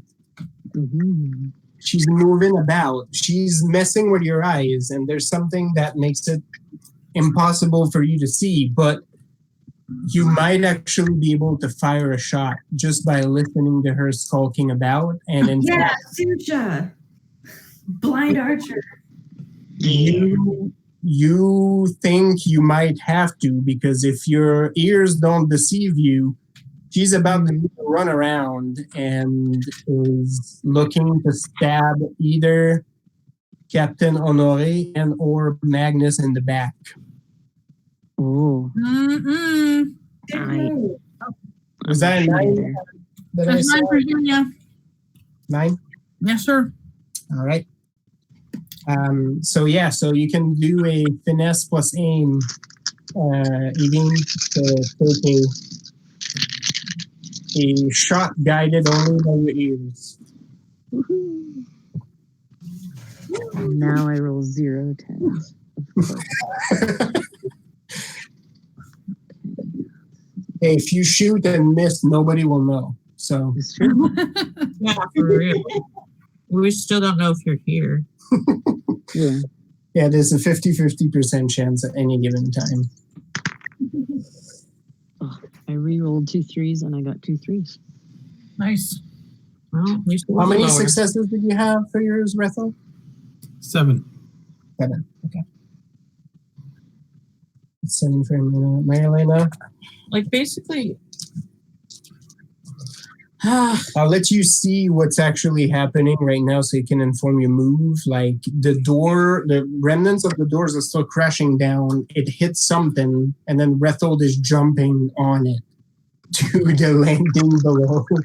There's a door on that landing, and there's the sound of boots and talking in Crescent with a stair down, like further down. So not at the landing level, further down below. Rethold seems intent to go straight past the door. I mean, basically, I'm gonna be support to the big tanky dude.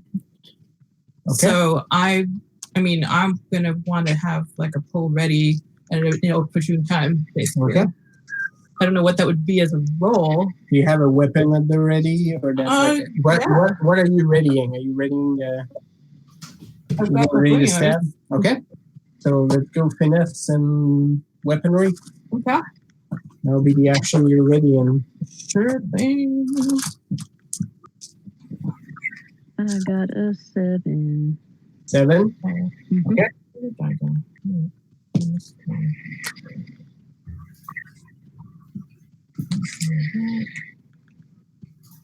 Here's what you have going for you, Evine, right now. You're fairly sure she doesn't know you're there. Yes. Okay, I got 7 plus 3, so 10. Yeah. Oh, yeah. Okay. Bless you. Oh, thank you. All right.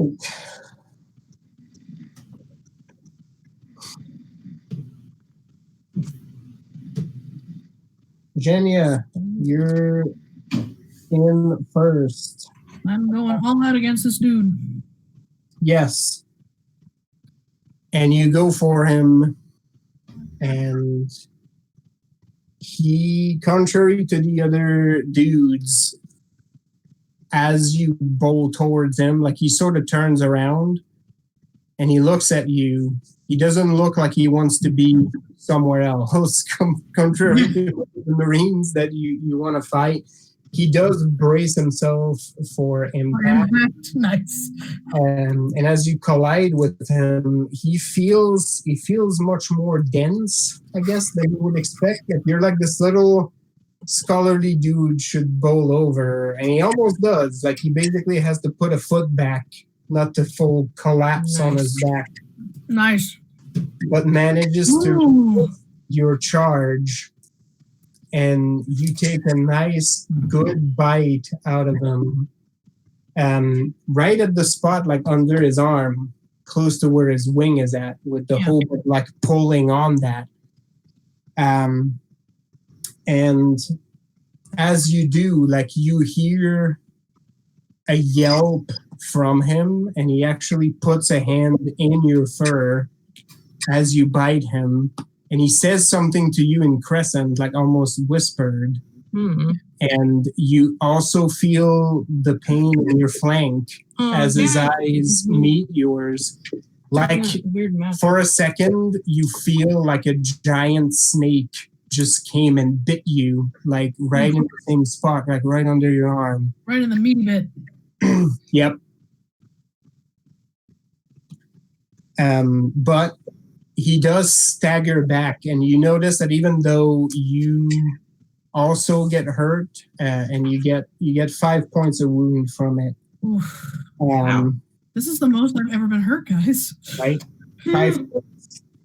How dare you make me bleed my own blood? No, it's more like make me bleed. See what I do next. The wounds are mirrored, right? Like it's not like he's transferring them to you, because traumatic wounds. After he pulls away from you, he's still clearly bleeding and hurt, right? Like, and in fact, like he has to take a moment to sort of grab at the wound. So it's not like he transferred it to you. Yeah.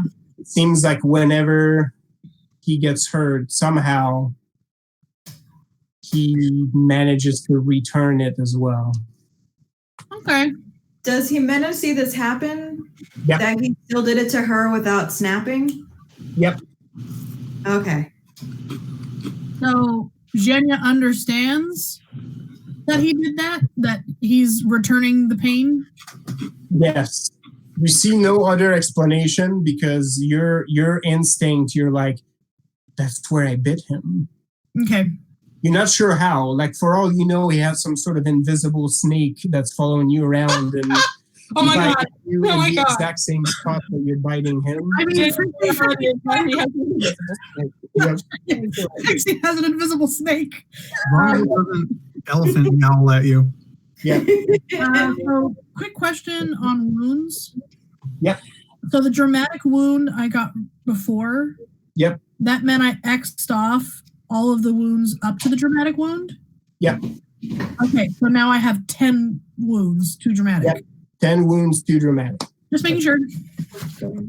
The non-dramatic wounds, like they're just your regular hero straight, right? Like they're basically like, yeah, I got scuffed.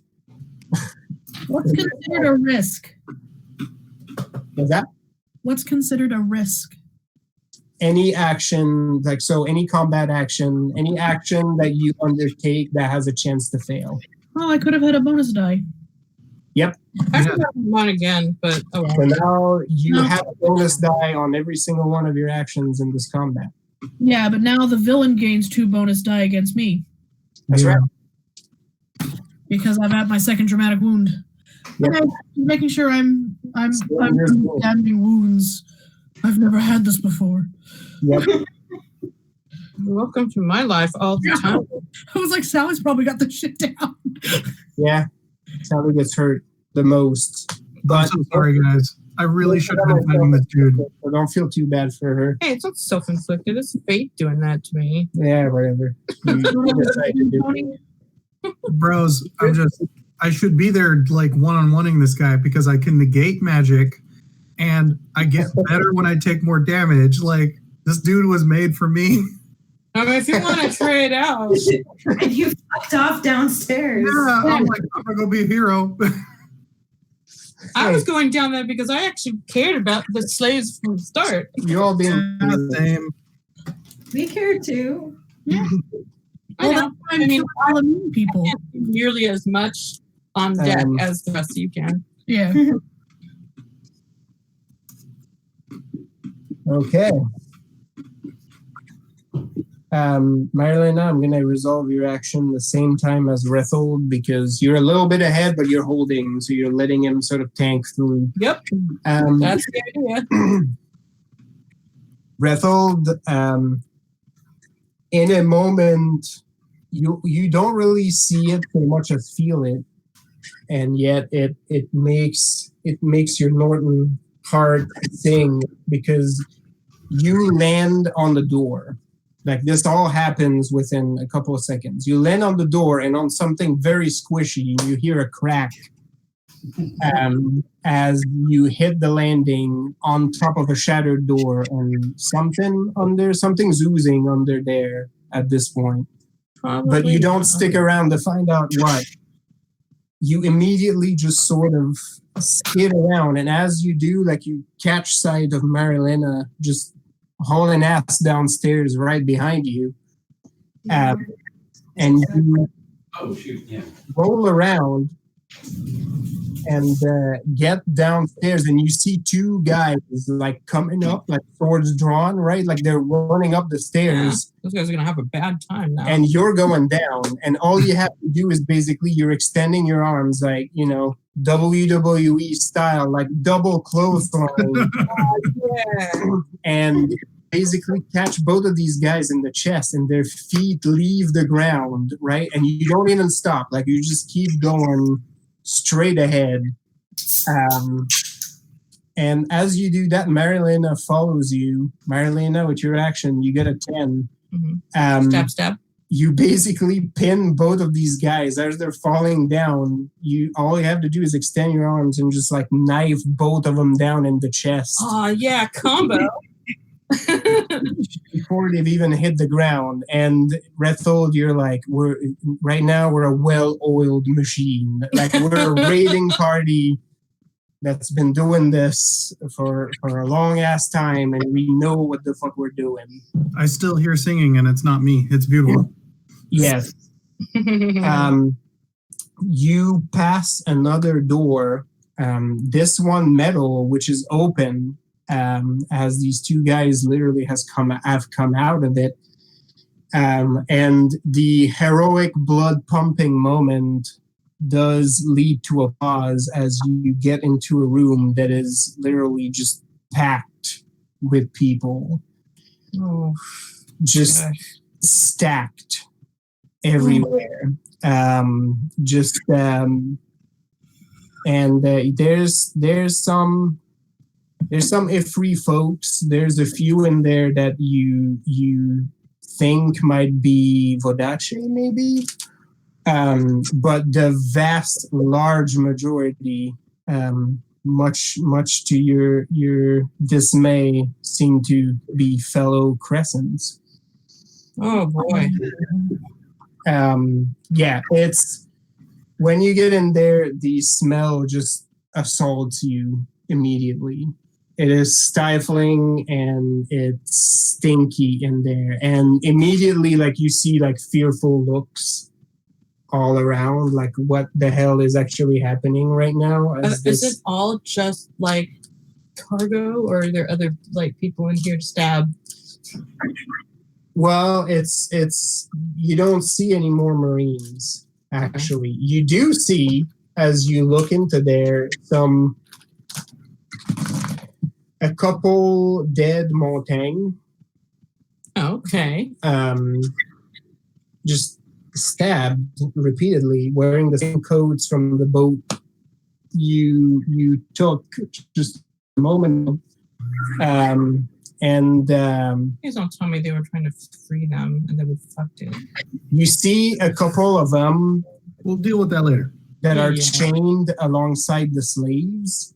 And these Montaigne, Bretold, because even in this berserk moment, you're anything that has to do with sailing, you get your eyes on, you're like the missing crew from the previous boat. That's the right number. You were like, there seems like there could be more Montaigne crew than what we killed / tossed overboard. You see 4 or 5 of them are actually chained with the slaves. And these, you don't know what happened to these guys, but they don't even register that you're here. It's like their brain is gone. Like one of them is just like staring into the distance. One of them has his mouth open and there's like a fillet of drool like just coming down. He's not stopping it. Like they're whatever they did to them. Oh, it's time to look at the weave, man. That's what's happening. their brain is gone. There's a couple ones that are wounded. One of them is very likely dead. The other one you're not so sure, but looks very pale and passed out. But yeah, like you get a shuffle from the prisoners. Eerily, not a sound. Not one of them is like saying anything. Like they just sort of pull back. Like all of them at once? Yeah, like they're just like they don't even want to engage with this. Like they just look like afraid. Lisa is forming theories, but A, Zhenya is not there, and B, she would not be able to make these thoughts. Rethold is waiting for Marilena to finish her turn before he starts doing things. Now Marilena catches up to you and you see that same. I mean, I'm probably just like speechless for a while anyway, but I mean, if you're gonna like lead with something social, I can totally back that up too. So I got lots of experience. Yeah. Well, Rethold was actually prepared for exactly that, and so although the heroics paused, although the swashbuckling paused, the heroics did not. Yes. I look for the closest chain. How gnarly does it look? Does it look like I could bust it, or an axe swing, or is it going to need? At this point, I will tell you this way. You're so hyped up on Legend right now that you're like, I can fucking break this with my hands. So what I want then, Legend, it's like Coke. If the riders are with me, there's a chain that runs alongside a support post. Yep. And I basically want to double axe into the chain, into the wood, breaking the chain and posting the axes in the pillar. Right. So I've still got 7 raises. Do it. So I'm going to go ahead and drop, all 7 into it. All right. Marilena, you see Rethold like basically winding back, double axing into this chain, and very satisfyingly to you too, Rethold. You almost hear, even though you're not singing in this very moment, the chorus in your head, with 100 voices accompanying your movement, and the chain just shatters to shit like that. It's gone. You just pull that sucker out. Within a moment, like some of them just like are falling forward, like prostrate. A couple of them are just basically like just pulling out, like they don't really quite believe what's happening to them. So as those couple moments of shock wash over the huddled masses, I pull out everything else I have, like my knife and my fork, and I just post them into that pole. And in Thean, I say, if you can pull it out of the post, I trust you to wield it. Bring it back to me. There's more to do. It takes a couple of seconds of hesitation, right? Like, and you hear from the back the sound of like chain and rattling, and the moment a couple of them start, like you see a few folks start to step forward and start to break things, and the moment a couple of them have started, more of them start to join in. You suddenly feel a very old hand in your face, like just right in your face, and you hear something said in Crescent.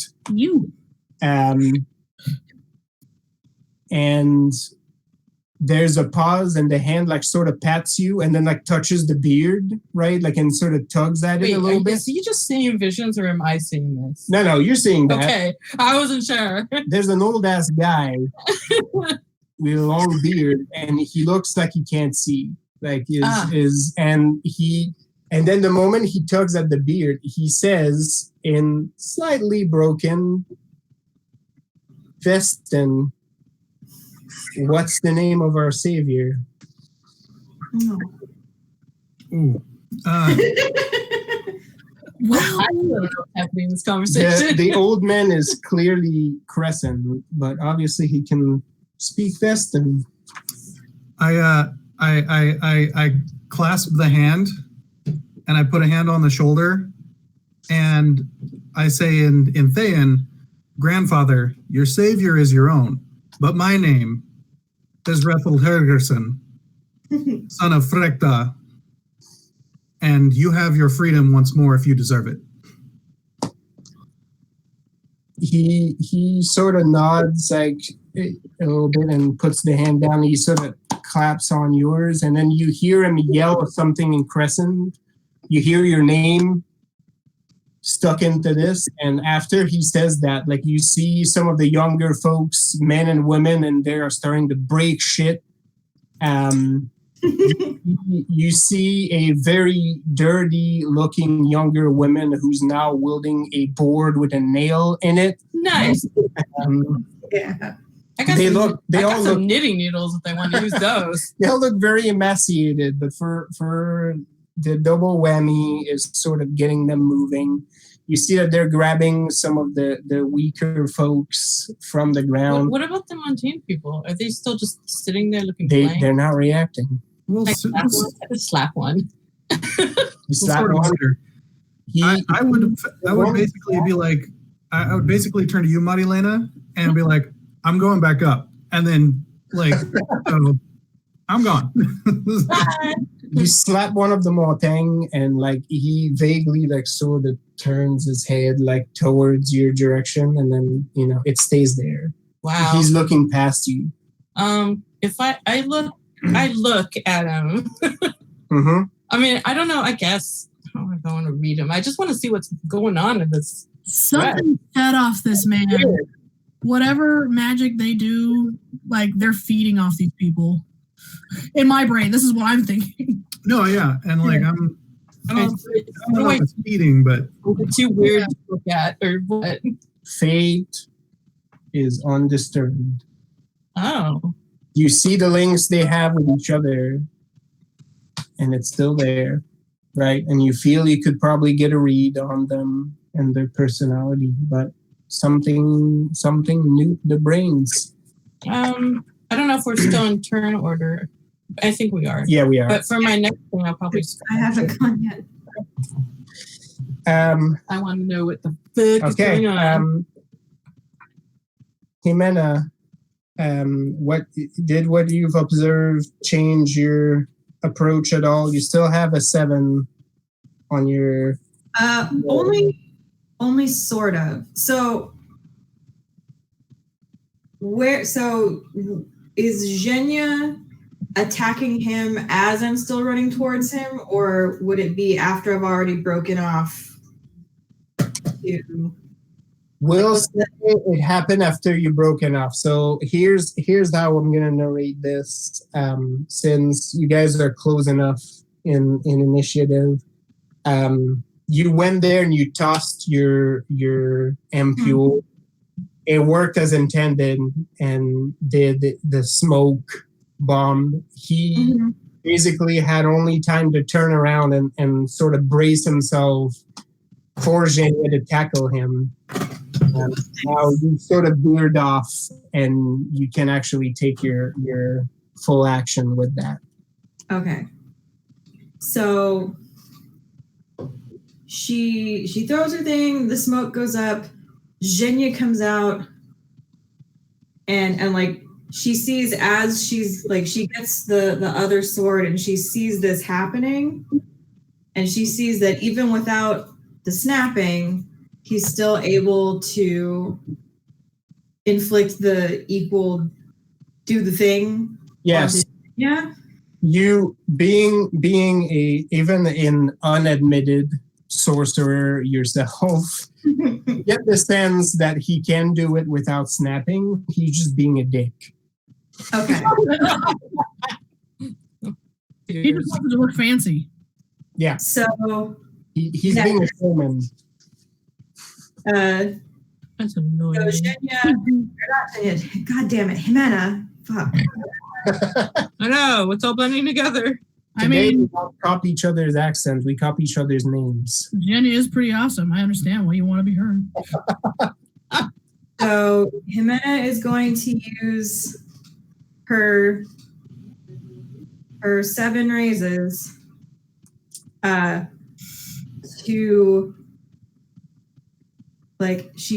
take that scimitar and basically just run full speed at this dude. Mm-hmm. Who is presumably still kind of preoccupied with, the bear. Yep. And she's going to click her thing that I forget what it actually is, but the thing that Rethold made for her. Yep. It's like a flint, right? Yeah. And she's going to set her blade ablaze. Mm-hmm. And she's going for this dude's. She's just going straight for his head. Okay. Nice. All right. You basically go to speed and strike your flint and the blade.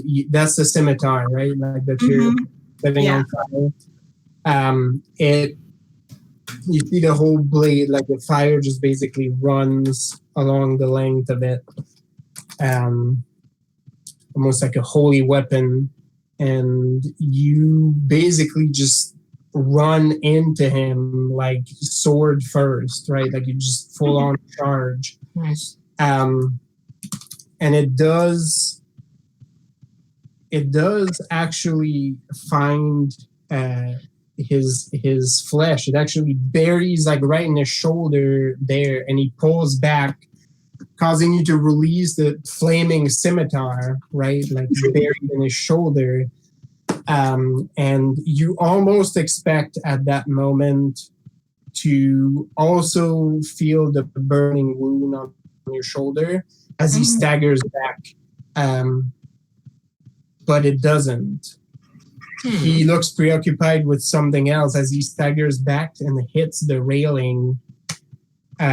He utters something else, different string of words, and he looks like he's about to topple over.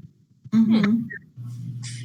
And his wings just like beat, and he sort of lifts off the ground. As his wings like basically like sort of lift him off the boat. What? He grabs like the flaming scimitar, and with pain just has to pull it through, and you hear it scrape, right? And as he pulls it out, almost like he's about to wield like a sword flames back at you, right? Like wings, like all exposed. They're beating as if they're like bird wings at this point. Mm-hmm. The flame goes out from the sword, and he just like sort of looks at it, and then just like releases the scimitar back on the Oh my deck. god, jerk.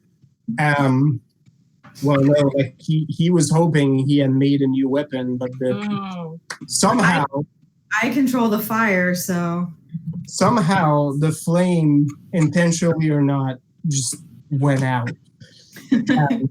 He does look worse for wear, though. Not hovering above the deck, but you notice like his arm, like he basically has to shift his book back to his other arm because you can tell he's losing sense in it, and he's not getting to a good place.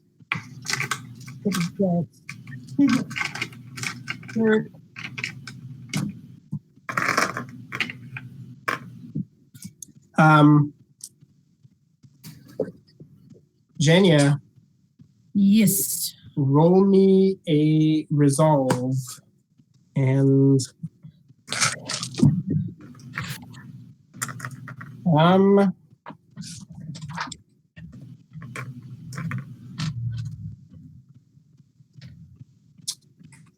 let's see here.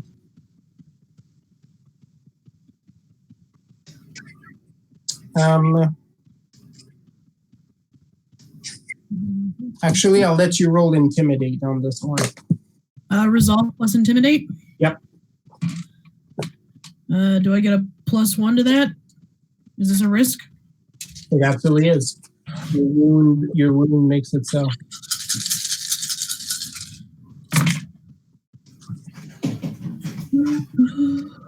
All right.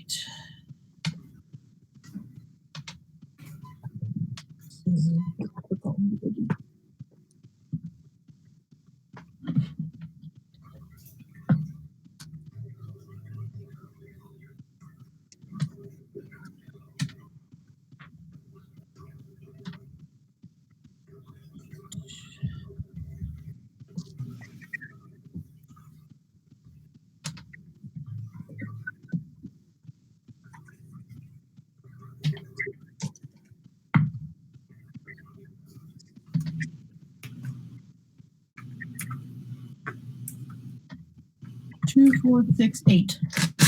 Okay.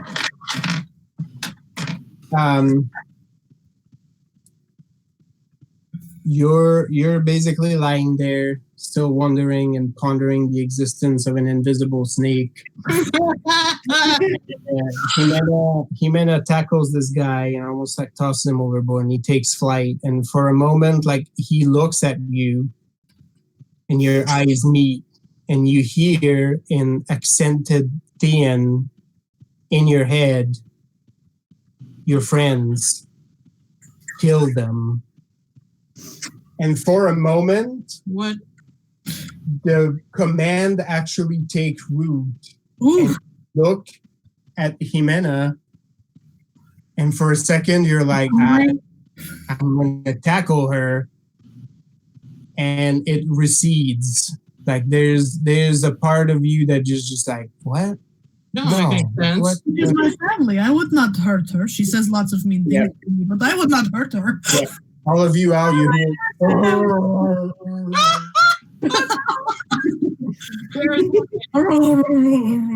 Yeah. But for a moment, it almost seemed like, when you take an animal form, like you still retain my consciousness. Your own consciousness. And for a second, it almost like as you were regressing to become like and you were like, yeah, no, that's right. It's food. I'm going to have food. That one's a lot easier to kill than that one. It goes away, and the pressure, the pressure goes. And if you look up, you see the now hovering gentleman like that. Hello, huh? Dude. Well, now Jenya's really mad. Yep. He has an invisible snake and he's poking my head. Oh my god, can Jimena ride the bear? I mean, yeah. I let Madalena do it forever. I let Rethel do it. Yep. Everybody's gotta have Still a your own sword. You wrote in on the bear, didn't you?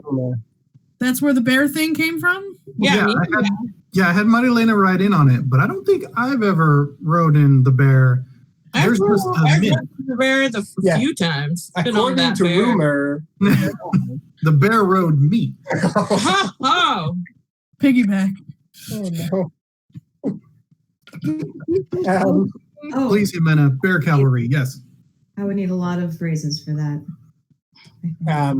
Hey. Cool. Jenya wouldn't let you is the point. Oh no, I don't want to ride the bear, but I do need the bear for what I have in mind. I would ask you first. I appreciate it. Consent is always nice. You listened, Evine, to the muffled steps as they're circling around. Sorry, I thought for a second you were going to say you listened to the muffled bear and realized she's in distress. No. That would be alarming to everybody. Be like, what's happened? It's like the bear's like, oh. bear. You listen to the very muffled steps of this lady as she's trying to move around. And after a few seconds, right as she goes around one of the masts, you're like there, and you let your arrow free.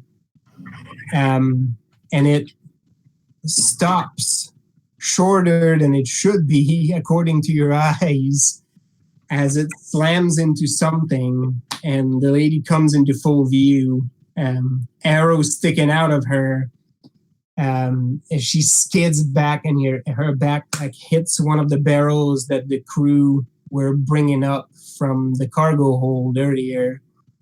And she comes to a full stop, and now she's just like looking all over around.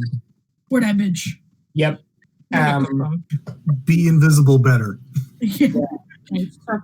Her eyes like sort of settle on you finally up in the mast, and she lets out a son of a bitch.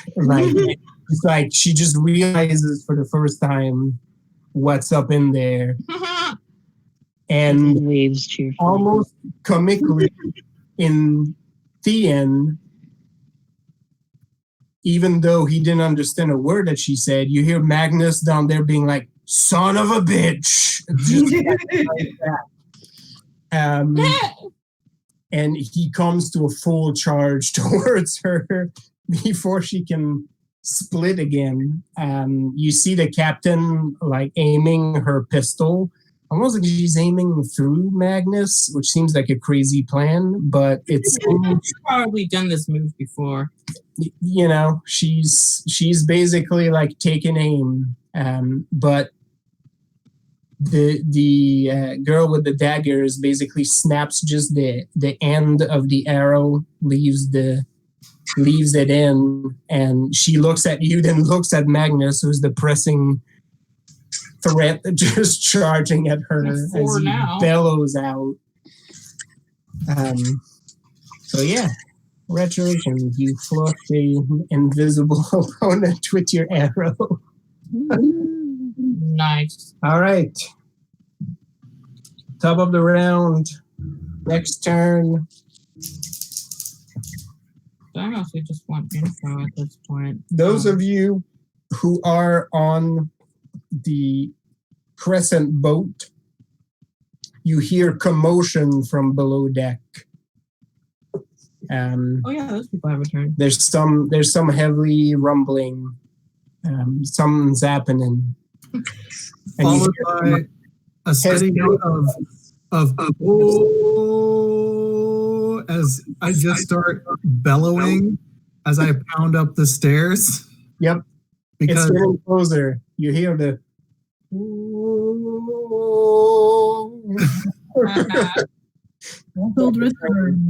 there's like a Doppler effect on it. Yep. And yeah, Rethel's approach is as soon as he comes out of that door, if those wings are still there, he's leaping straight onto them. All right. Nice.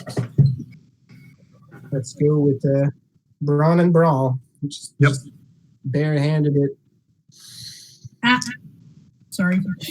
Yeah, barehanded. So she's barehanded too.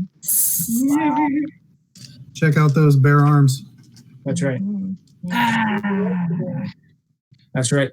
Call the veterinarians because these pythons are sick. Oh man, this is how I married you. That's how you married him? Oh my. That was my approach. Exactly. It was like horrible puns. Yeah. Let's get married right now. That's how I played it. Your English pronunciation is adorable. Take me now, you fool. That would do it for me, so. Fair. So, Jimena's approach now depends on how Rethel's approach works. Okay. How many successes you got? Well, tell me your plan. And if you roll enough successes, I am not above giving you a... So I got 7. I got another 7. Okay. Crazy Wrestler. The name of this I episode. would like to spend one of my hero points that I've been holding on to forever to make sure it works in theory. So first of all, her plan originally, and this is why it'll matter if Rethel succeeds. Lands it. Yeah, so if Rethel manages to jump up and grab the guy by the wings, he'll be very distracted by that. Mm-hmm. So Jimena's plan is to be like, hey, Osa, give me a boost. And her plan is to basically leap, like take a running leap off the bear to give her some lift. Mm-hmm. And while Mr. Wingman is distracted by getting his wings pulled on, is to use her rapier just Okay. right across his Got it. pharynx. Give him a good slice. All right. If you're willing to coordinate on this and roll accordingly. Sasha is snoring. Oh. Like I was like, what is she doing back though? Yes, I will happily work together. All right. So Genia, Brawn, and Brawl or Athletics. Brawn and Brawl. Yep. Jimena, you have your 7, right? Like finesse and weaponry. Yeah. Rethel, Brawn and Brawl, same. I only got 6 raises. Hey, the teamwork is the magic in this. So like, I basically just want to know what the fuck is wrong with these people. So No, please. If you can fix them, that'll give us more help. Meanwhile, while that's going on, I just want to roll scholarship on these weirdos. Do it. Evine? Yes. I'm gonna keep an eye on formerly invisible chick. Yep. And since the other 2 are bearing down, can I, like, if she tries to dodge or avoid them in some way, can I assist? Absolutely. I'll let you teamwork with the other 2 as well.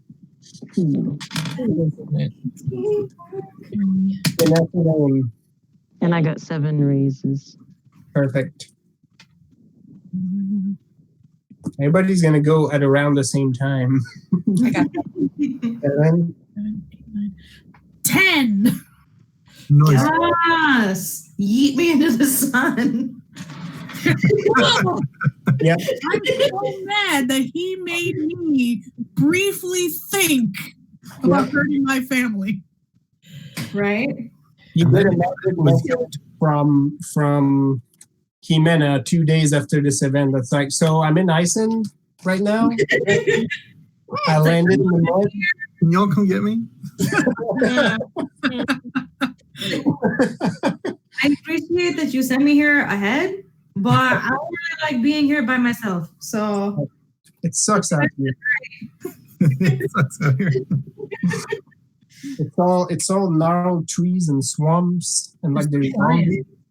like there are dead things. I don't like it. Anyway, No, there's more zombies. Well, kind of like Florida. yeah. Like, what's different though? At least it's not as humid Yeah, that's right. in Ison. Yeah. There's a smaller Quebec presence in Florida. Watching Montreal Expos tapes from the 90s. All right. So I'm gonna resolve Marilena's piece first, since all of yours are interrelated at this I'm just point. down here being studious. You know. I get one more die. Me too. It was a 1. Make mine an 11. Yeah. Yes. Noise. You're my favorite bear. Aw. Don't let Jaren hear that. He's got headphones. And then you can come make bread with us. Don't worry about it. What? No, wait a second. No, don't worry about it. What's going on here? Lisa rolled really well on a thing that we were doing together, and I said that she was my favorite bear, and then Tony said, "Don't let Jaren hear you say that." And I was like, "We've got headphones on, so it's fine." You come make bread with us. Let's go, Jaren. Wow. All right. I mean, I seriously ship it though, but you know. Marilena, you almost don't want to admit this, but it's like their minds were burned by something. Burned? So are they permanently like that? The staunchly Vatican part of you is like, it was holy fire. Oh. Their Where's crap? sins were What's the other burned stuff? and everything with it. So they are basically vegetables. It's just like that. Dang, Yeah, it's harsh. yeah. So tell me, like, would I feel it's morally right to just kill them now? Because I will. I mean, Of course, obviously. you could make an argument for that. I'm not gonna decide your character's morality. No. I just mean like, does my role make me absolutely certain there's no way I can save them? You don't see a way out of this. Okay. Yeah, Their minds are not locked out. They're they're white. just not They're there. gone. Burned off. Well, yeah, I think that I spend some time actually talking to them as if they're real people and trying to figure out as I'm examining them, like looking into their things to see if there's any sort of information about who they are, because I am going to give them an end, but if there's anybody that I can tell, and I can tell that from what's in their clothing or whatever, I will do so. You can gather stuff from them. And as if you do put them out of your misery as you're doing the deed, Yep. you actually hear a grunt from one of the wounded ones. He's still alive. One of them is still alive. Alive, but not gone. No. Vegetables? He seems delirious, probably from the blood loss, but he's not gone like they are. Guess who's going to start using her knowledge in sewing things to try to fix a guy next turn? Yep. Meanwhile, the people around you, like, there's sort of two camps. There's a group of folks who are basically like trying to help weaker, the sick, the elderly, like around them, like to their feet and escorting them out. Mhm. And there's a few of them that are basically have like the fire in their belly. They're ripping out anything and everything they can. Like you see them like walking out with like lengths of chains. You Like know, anything that could be a weapon. yeah, maybe? pieces of board. Like you see two dudes like sticking nails in between their fingers as if they're making Wow. like the world's crudest like brass knuckles. Oh, okay. My brain went a very different way with this. These people don't look good. Like they have a fire in their belly right now, but they're like whips. Like most of them are emaciated. They look like super unhealthy, right? They've been down here for a But while. they have been going. You hear like a just an avalanche of words in like crescent, right? Like as you see people trying to rip like planks off of the barrels, right? Like, so they have something to wield. Is the older man going with them too? Yep. No, they're moving along. They're following where Rethold went. All right. Well, he's pretty much the best guy they got, so. Hey, Megan. Mhm. Roll 3 more dice. I'm giving you a hero point. Hey. Look at all that teamwork. Aw. All right.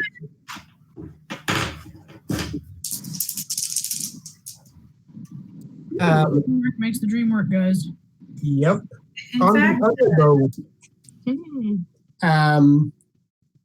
Magnus is at full charge, and you see as he's about like 3 steps away from the target, he ducks, and you hear the boom. 9. 9? Awesome.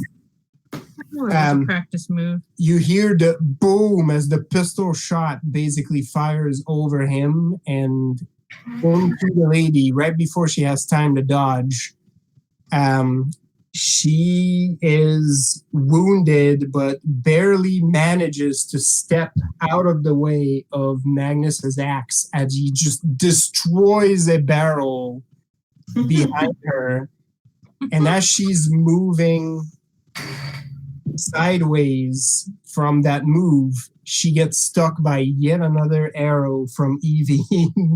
And this time pins her to another barrel behind her, hits her right in the gut, and basically just sticks her there. Magnus takes the opportunity and basically just after he has smashed that barrel, just brings the butt of his axe like right in her face, with a big crack. She's still alive, but she won't go anywhere. She's pinned to the mast, and he's sort of looking around like she's got nowhere else to run. On the Crescent boat, as the commotion from downstairs start to come in, like you see some of the captives are hitting the deck, and despite their gumption, they haven't been out in the sun for a while, so there's a little bit of a pause as they come up and shield their faces, and it's like way too bright out there. But they see the scene unfold, and Rethold at full sprint, just taking a leap, and you see the eyes of the wingman like move to you, like just in time to see you just grabbing onto his back. These wings feel like bone and they're gross, but for that moment, you're like, I'm gonna rip these off your back. Someone's got to do it. You're grabbing the wings and you start to pull, and you start to feel the crack. These are gross. Let me relieve you of them. Yep.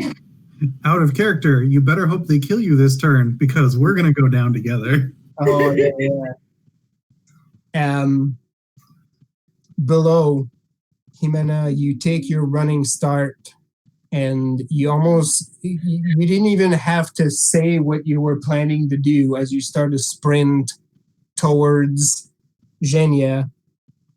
Genya just basically like lowers the front of her body just to give you like enough of a ramp, and as you climb up right on her haunches, you feel like her paws sort of dig into the deck, and she just like pushes up like as if It's she's like a gonna trampoline.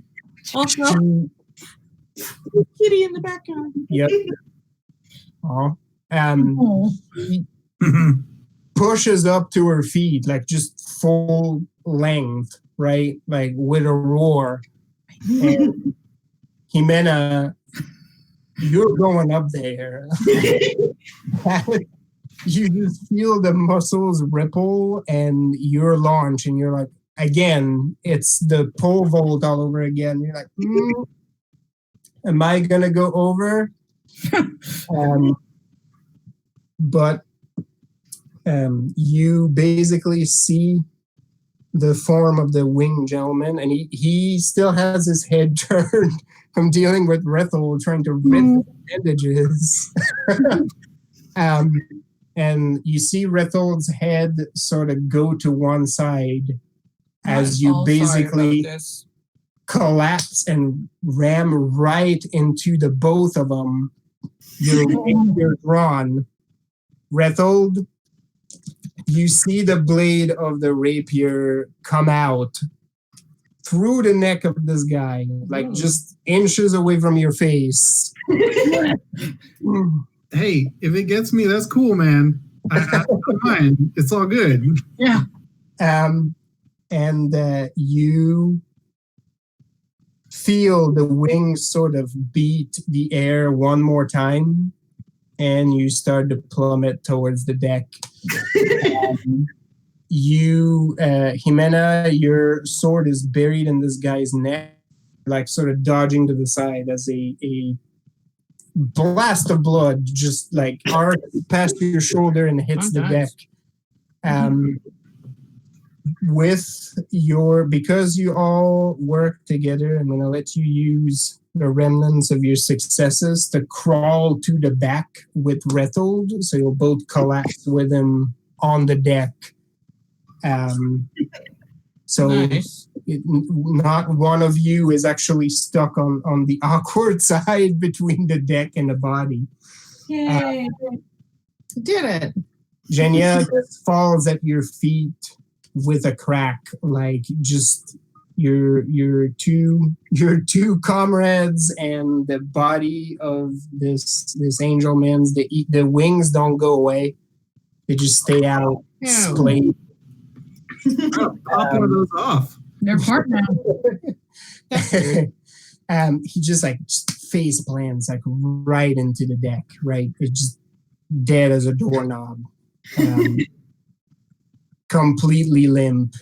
The moment he hits the deck, you hear splashes all around as the remnants of the Marines, now free of the command, are leaping off board. They get the fuck out of here now. Jokes on them. Polar bears swim.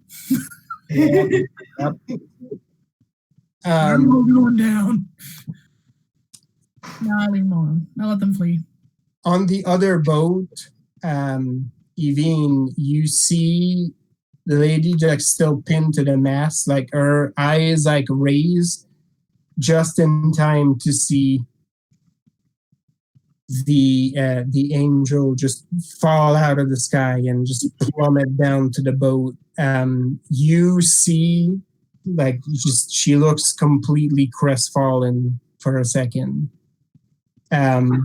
There's like a moment where you think she's about to break down in tears. God. Dramatic. But it goes away. She looks at both Magnus and the captain, and she recites the final verse of that prayer both of them are sort of getting ready to hack her down, but she basically takes her own knife and just buries it in her own throat. Really? Just blade first, and she just pushes it in. Some sort of culty shit. Just without flinching, she starts coughing, and she just stays dead, pinned to the mast by both Evine's arrow and her own dagger.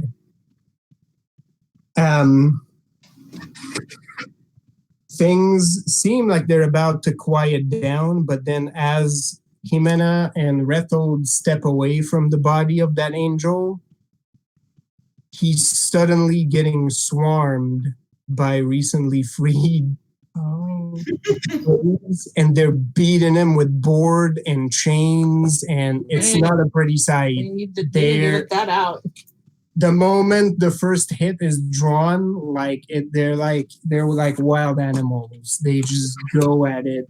It takes a couple of minutes, and a few of them just like fall exhausted. Many of them are just crying, Man. just Poor people. full on tears. Like some of them look like they're right about to pass out because they look like 6 feet of beam in the sunlight. The moment the girl draws her last breath, the fire catches back on the plank, and the sun basically lights and brightens up again. Over the commotion, you hear from the Montaigne boat the voice of Magnus that just bellows at the crescent ship. Is there a third one? I'm ready. We need a 3 for now. Let's go. Farting bear laugh.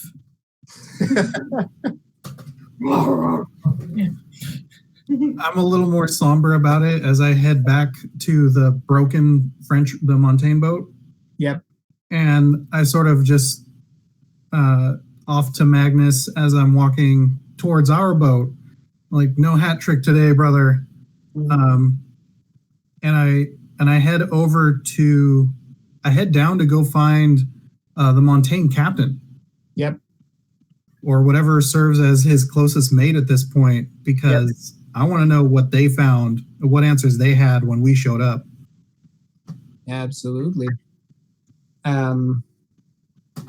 The Montaigne captain is still passed out from the severe beating he took last time. His head, again, he looks like he stuck his head in a beehive. It's all swollen. It's swollen. The eyes are just not there. He's alive, so he'll be able to tell a tale, but he's not quite there yet. Oh, can I roll to help this other guy? Yeah. I don't know, like you can actually bandage him well enough to bring him on over. His partner died, so there's nothing left for him. We can basically have the ship surgeon look at him because he's pretty severely wounded, but you know enough to keep him at least alive. Okay, a decent first aid. Then I guess once I've figured that out, I'll come up and see that everything's been handled. You come on up, and the commotion has more or less like finished. You see the body of the wingman. Well, what you assume is the body of the wingman on the deck. At this point, they're just the bone wings and like a pulp. Yeah, it's like somebody has toppled over like a butcher's counter, sort of. Yeah, it looks like a sack of meat and clothes and bone wings. I have no idea what was happening here other than that this situation needed to stop. When Jimena sees that the fire turned back on, she freaks out. No, never mind. Don't need that. It was only stolen. It was not gone.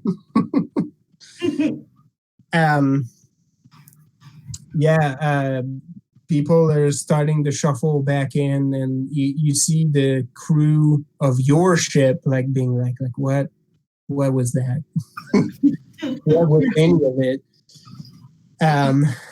They're like, should we just go back to loading the extra cargo? Like, what do we do? And the captain of your Just seems like your fleet grew to like 3 ships from 1. Wait, can we have one of these? Well, Rethel has some ideas on that, but he's not there. Captain The ship is cursed and needs to be set on fire. Well, it might be the only useful boat that's not ours. Yeah, the other one's sort of out of commission. Rethel, as you get back on the Montaigne ship, the captain comes to see you. Where's that book, by the way? Sorry, I just wanted to... Oh, it's still under him. If you want to go dig in the meat. Okay, so there was no bosun from the Montaigne ship that might have had an idea what was going on. We'd have to ask the captain. Well, no, like you can ask some of the other crew. If you grab one of the other crew members, you actually do find the bosun. She tells you that they had intelligence regarding an illicit trade deal with one of the lords from Montaigne. So I bring her up on deck as I'm talking to her. Right. I'm not rough with her at all. Right. She basically says they're working for a coalition of Montaigne that they're basically like serving the emperor. There's a few other nobles that seem to be entering an illicit trade deal, and their goal was to, 1, find if that was true, and 2, if it was, to appropriate the merchandise and direct it to where it's supposed to be. L'Empereur does not take kindly to people muscling in on his right to trade. Or if I'm even close to that, I'm just like, they're not merchandise, they are people. In your face. As she's recounting this, after this situation, she catches herself saying merchandise and correcting to people a couple of times awkwardly. From having scouted their ship that they take human cargo fairly often. Yeah. They were both kind of gross, but unfortunately, L'Empereur lives pretty lavishly, and a lot of the work in his, especially some of his more remote properties are pretty much slave driven. So that's sort of the unspoken unpleasantness going on behind the shiny polish of the empire. If we wanted more reasons to dislike Montaigne, we have. So when we get that intel out in front of everyone with our captain there, I pretty much posit that we scuttle the Montaigne ship once we've cleared all the goods. Yep. We basically push all the food from the Montaigne ship onto the Crescent ship and strip all of the sailors from both ships and leave them to the Crescent slaves, or now liberated individuals. Although I do go over to the few that are still conscious after their exertions, and I start asking around how they came to be trafficked, how they came to be where they are. Actually, if you want to go talk to folks like the old man from earlier, like people seem to sort of defer to, he says like the reality is that some of us are just straight criminals, where some of them are seen as non-people, but the sad reality is that many of us are political rivals,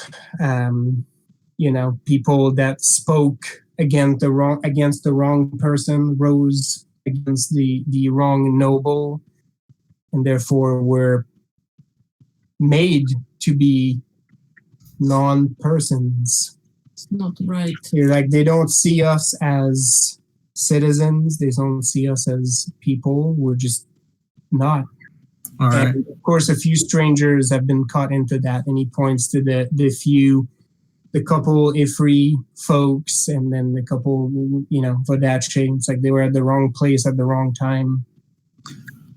So with that in mind, anyone who was actually put into this position from a crime, like if you were convicted of something, I want them transferred to the Montaigne ship, and then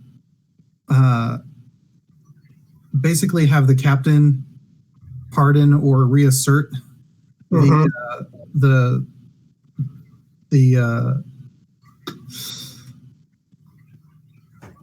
captivity.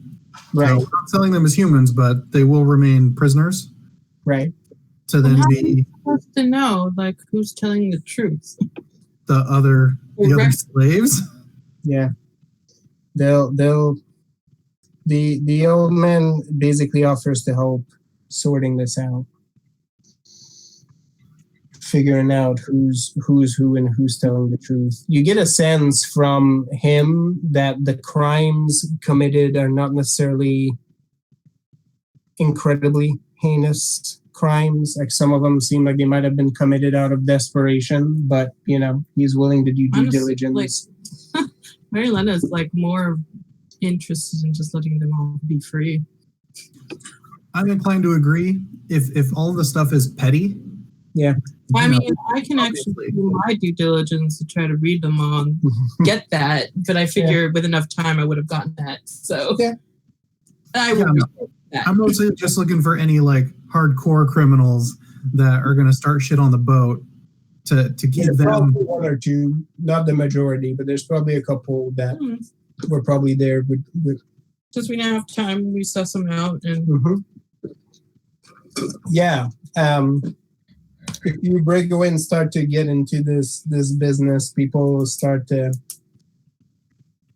get into like a business mode, right? Like they take whatever is valuable off of the Montaigne ship.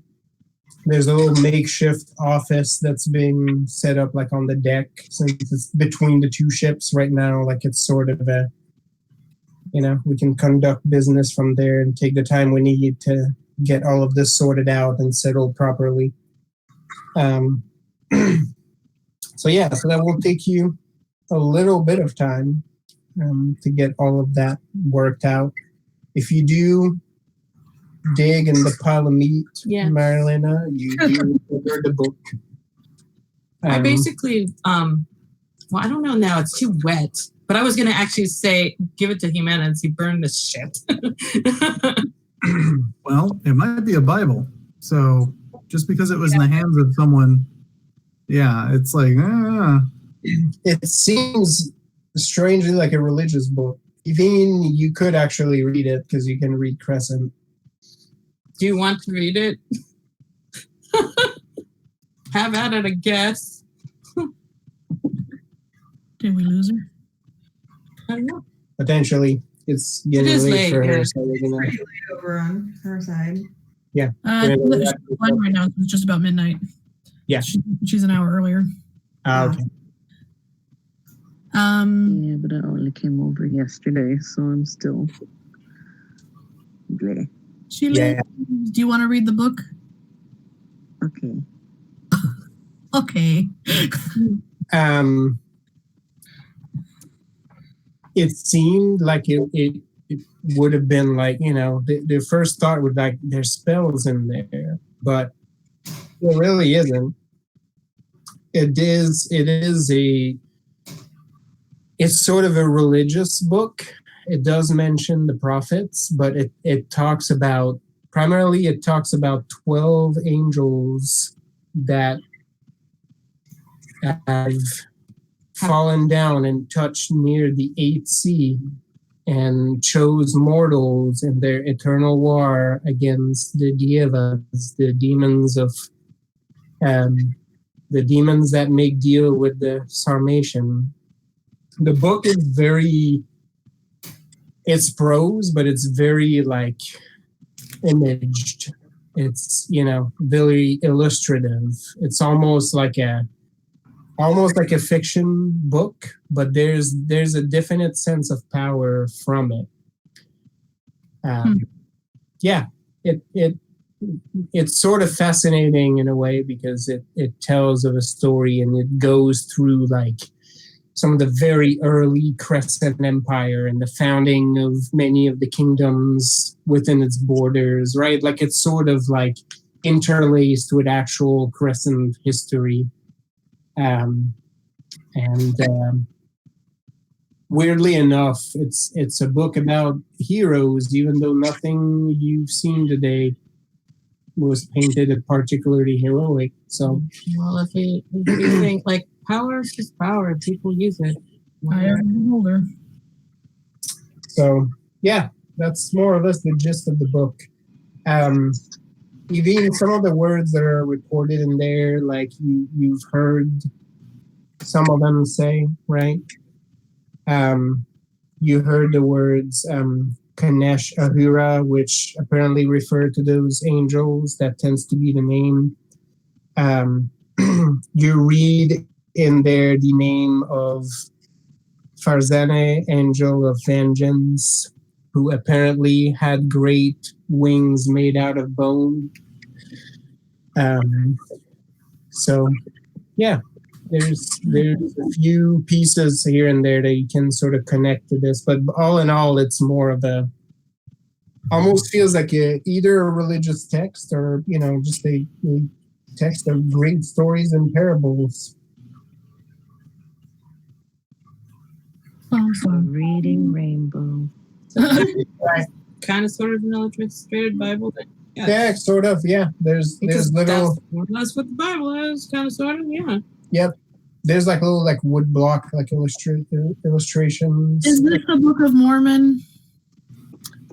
I think it's more like one of the apocryphal scriptures, or it's more like a Talmud where it's not the religious text, but it's adjacent to the religious text. Yeah, it's probably a little bit of both.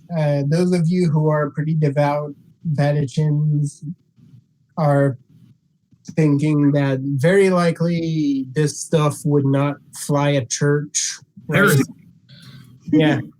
Even though like it claims a sense of holiness and it claims church the 12 angels are apparently servants of theists, but like you'd be hard pressed to get like a truly hardcore devout priest to accept that fact as anything more than apocrypha. So yeah. So yeah, after we sort of do some more investigation on that and start sorting people back and forth, I asked the captain and the rest of our team how they think we should proceed as far as, do we let the Crescent ship return home with just the sailors that were on it plus the slaves? Do we I'm kind of inclined to have the Crescent ship with the Montaigne sailors, not the Montaigne soldiers, but the Montaigne sailors, the Crescent sailors, and the slaves basically follow us all the way to Ison. Yeah. Then ransom the Montaignes from across the border there, and then that way the Crescents can figure out their own way back home on a different ship, something. Yeah, if you bring that idea, they seem inclined to follow you, at least for now. If there is a way to sort of legitimize them as a vessel somehow, which the captain and her crew seem pretty convinced that they can come up with fairly convincing paperwork for it. The main reason is that they basically say like many of us don't have a place back home. We'll get recaptured and we'll be, we'll get the same fate. So they seem willing. If you talk to them at all about what their choice would be, like they seem willing to take their chances landing in Montaigne and figuring it out. Honestly, I probably talk with some of them too because I pretty much also was in a foreign captivity and had to figure out what I wanted to do. Yep. If you talk at all about, like options and what your story is. Are any of them good at sewing? Because I got a place. I was actually sort of tempted that like we take them to Ison, get them fed up and healthy again, and then bring them all the way back to San Pedro, and then we have a small army. I mean, yeah, I would definitely. Loyal people. Yeah, I would definitely give that option. Well, you'll land in Montaigne and we'll have to cross by land to Ison. But if you do mention San Felipe at all, some of them do, like, you get like a few of them who are very thrilled at the idea of stopping to resupply in Montaigne and then going back and resailing back to San Felipe. That place is really, really attractive to them. So we were originally going to land in Montaigne, not Port Ison. Because Ison is landlocked. It's in the middle. Land in Montaigne. Yeah, in this version, because it's Castille and Montaigne meet, and they're on the water, and then you have to go through Montaigne from the water to get up to Ison. Yep. The side of Ison that is accessible by the bay here is basically surrounded by mountains. So there's no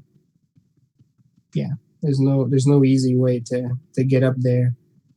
So basically what you'll be doing is you're going up to Vergogne in Montaigne, and then you're going to be crossing the pass there through Boucher.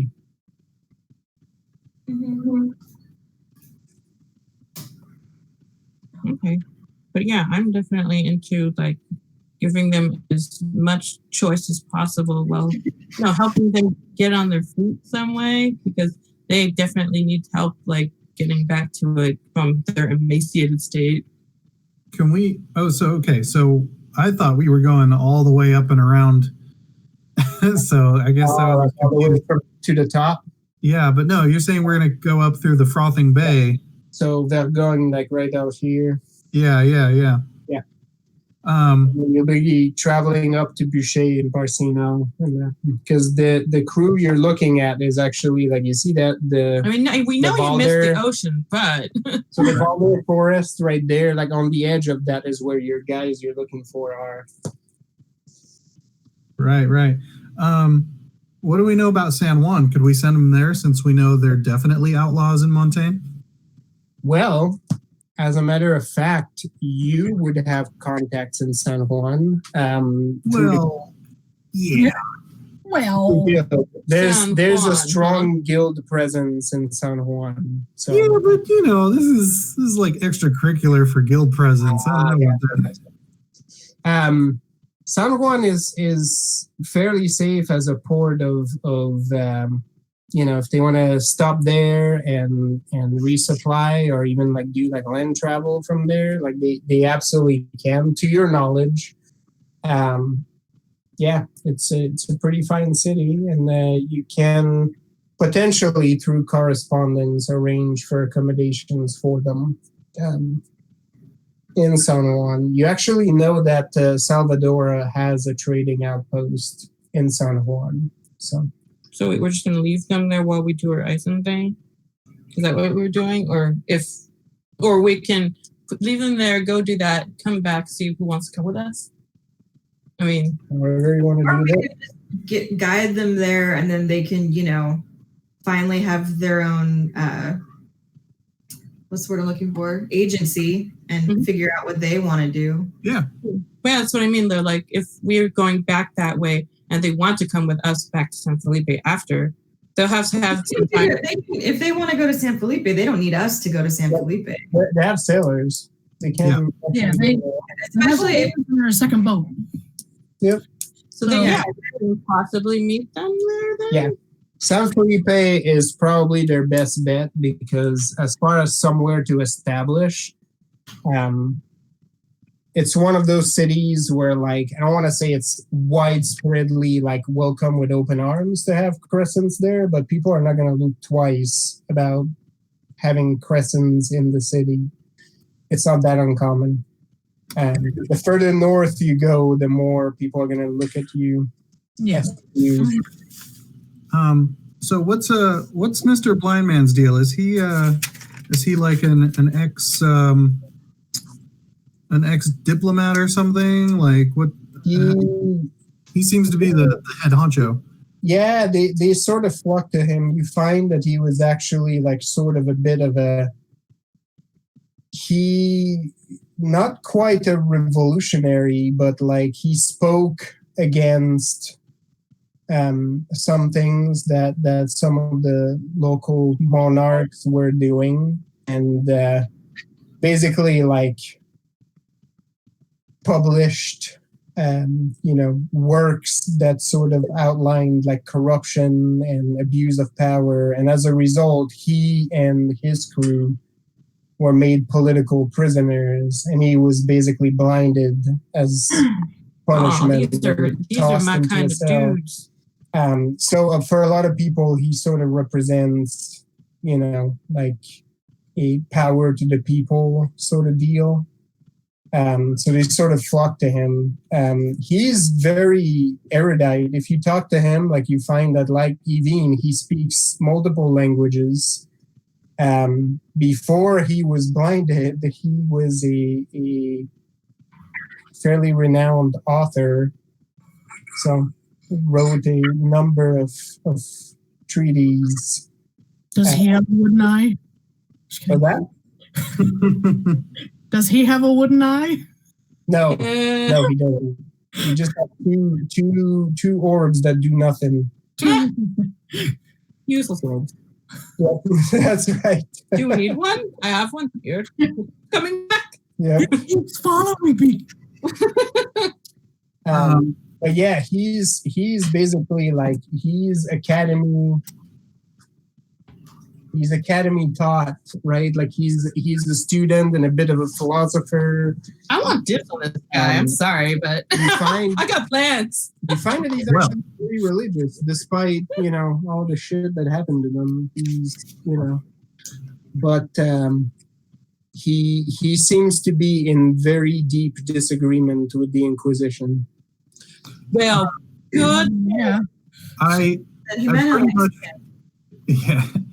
pretty much offer him, if he wants, to be my uncle, Jose Viejo Mendez. I'm pretty sure it's his own name that he wants to use. Well, maybe he wants to use it. Maybe he doesn't. He's fairly amused at the notion. It's like, of all the names I've borne, this is one of the better ones. Yay. He's like, I tell him we're a noble lineage. Just so you know. But yeah, if him or any of those liberated wish to ultimately end up in San Felipe, they can definitely find work with me.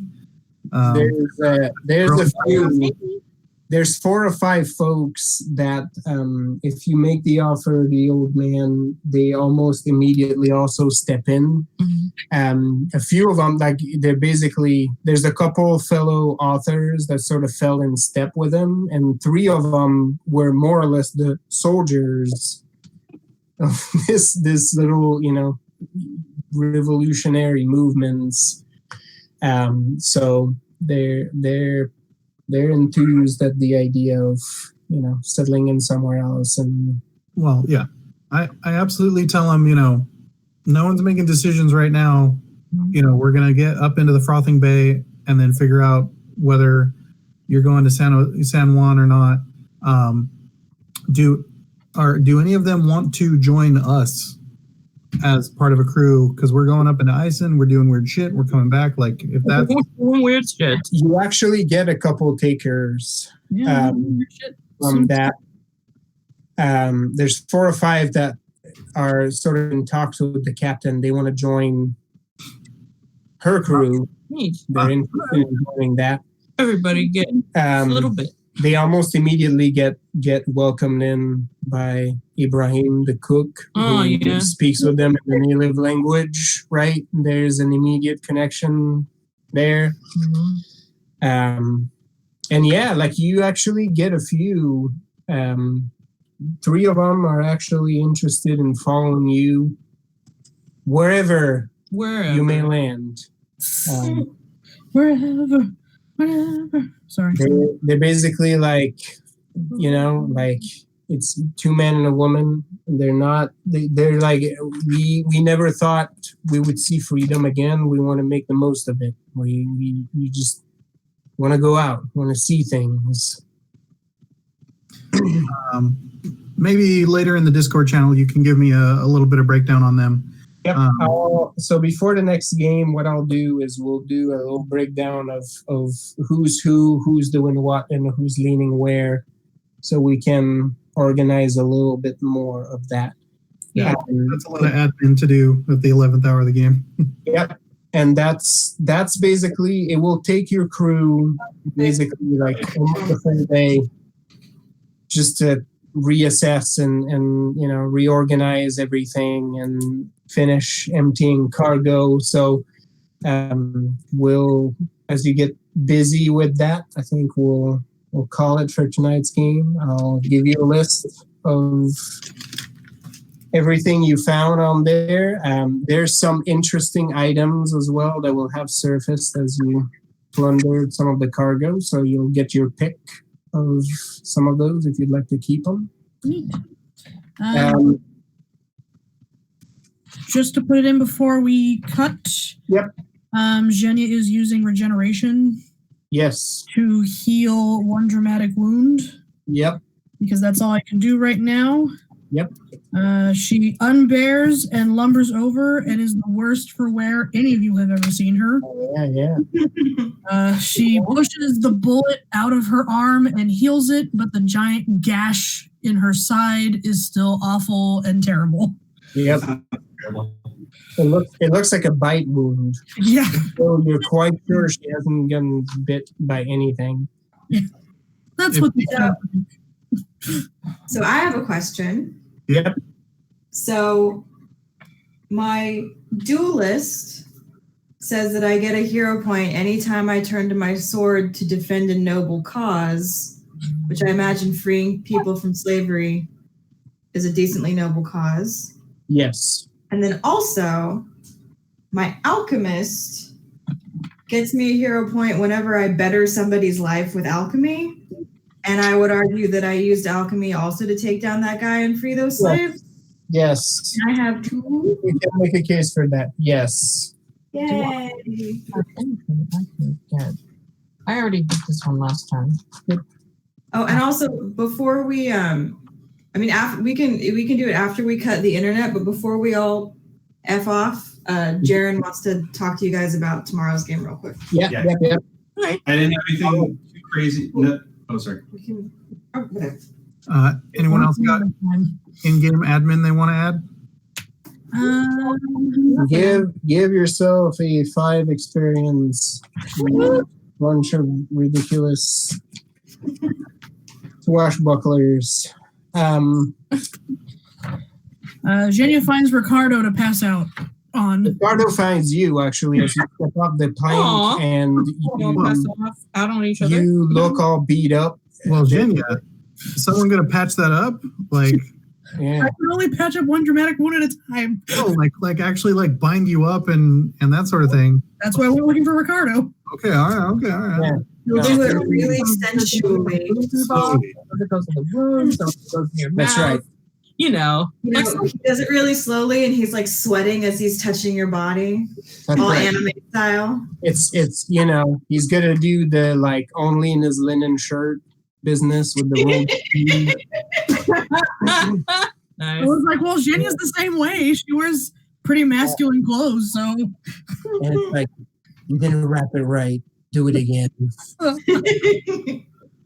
too tired for this. Do it right, or I find someone else. Whoa! We're looking at this going, doesn't she know what this looks like? No. Says that she's covered in blood again. Right. She keeps getting covered in blood. Most of it's not fine. Unless with your those sensual thing, thoughts. unless your thing is people who are, patching you up wrong. So with those sensual thoughts in mind, I think that's good for our branding. Yeah. So, say goodnight, Internet. Good night. Okay. Okay, cool. So the only thing I have for it is that I would like everybody who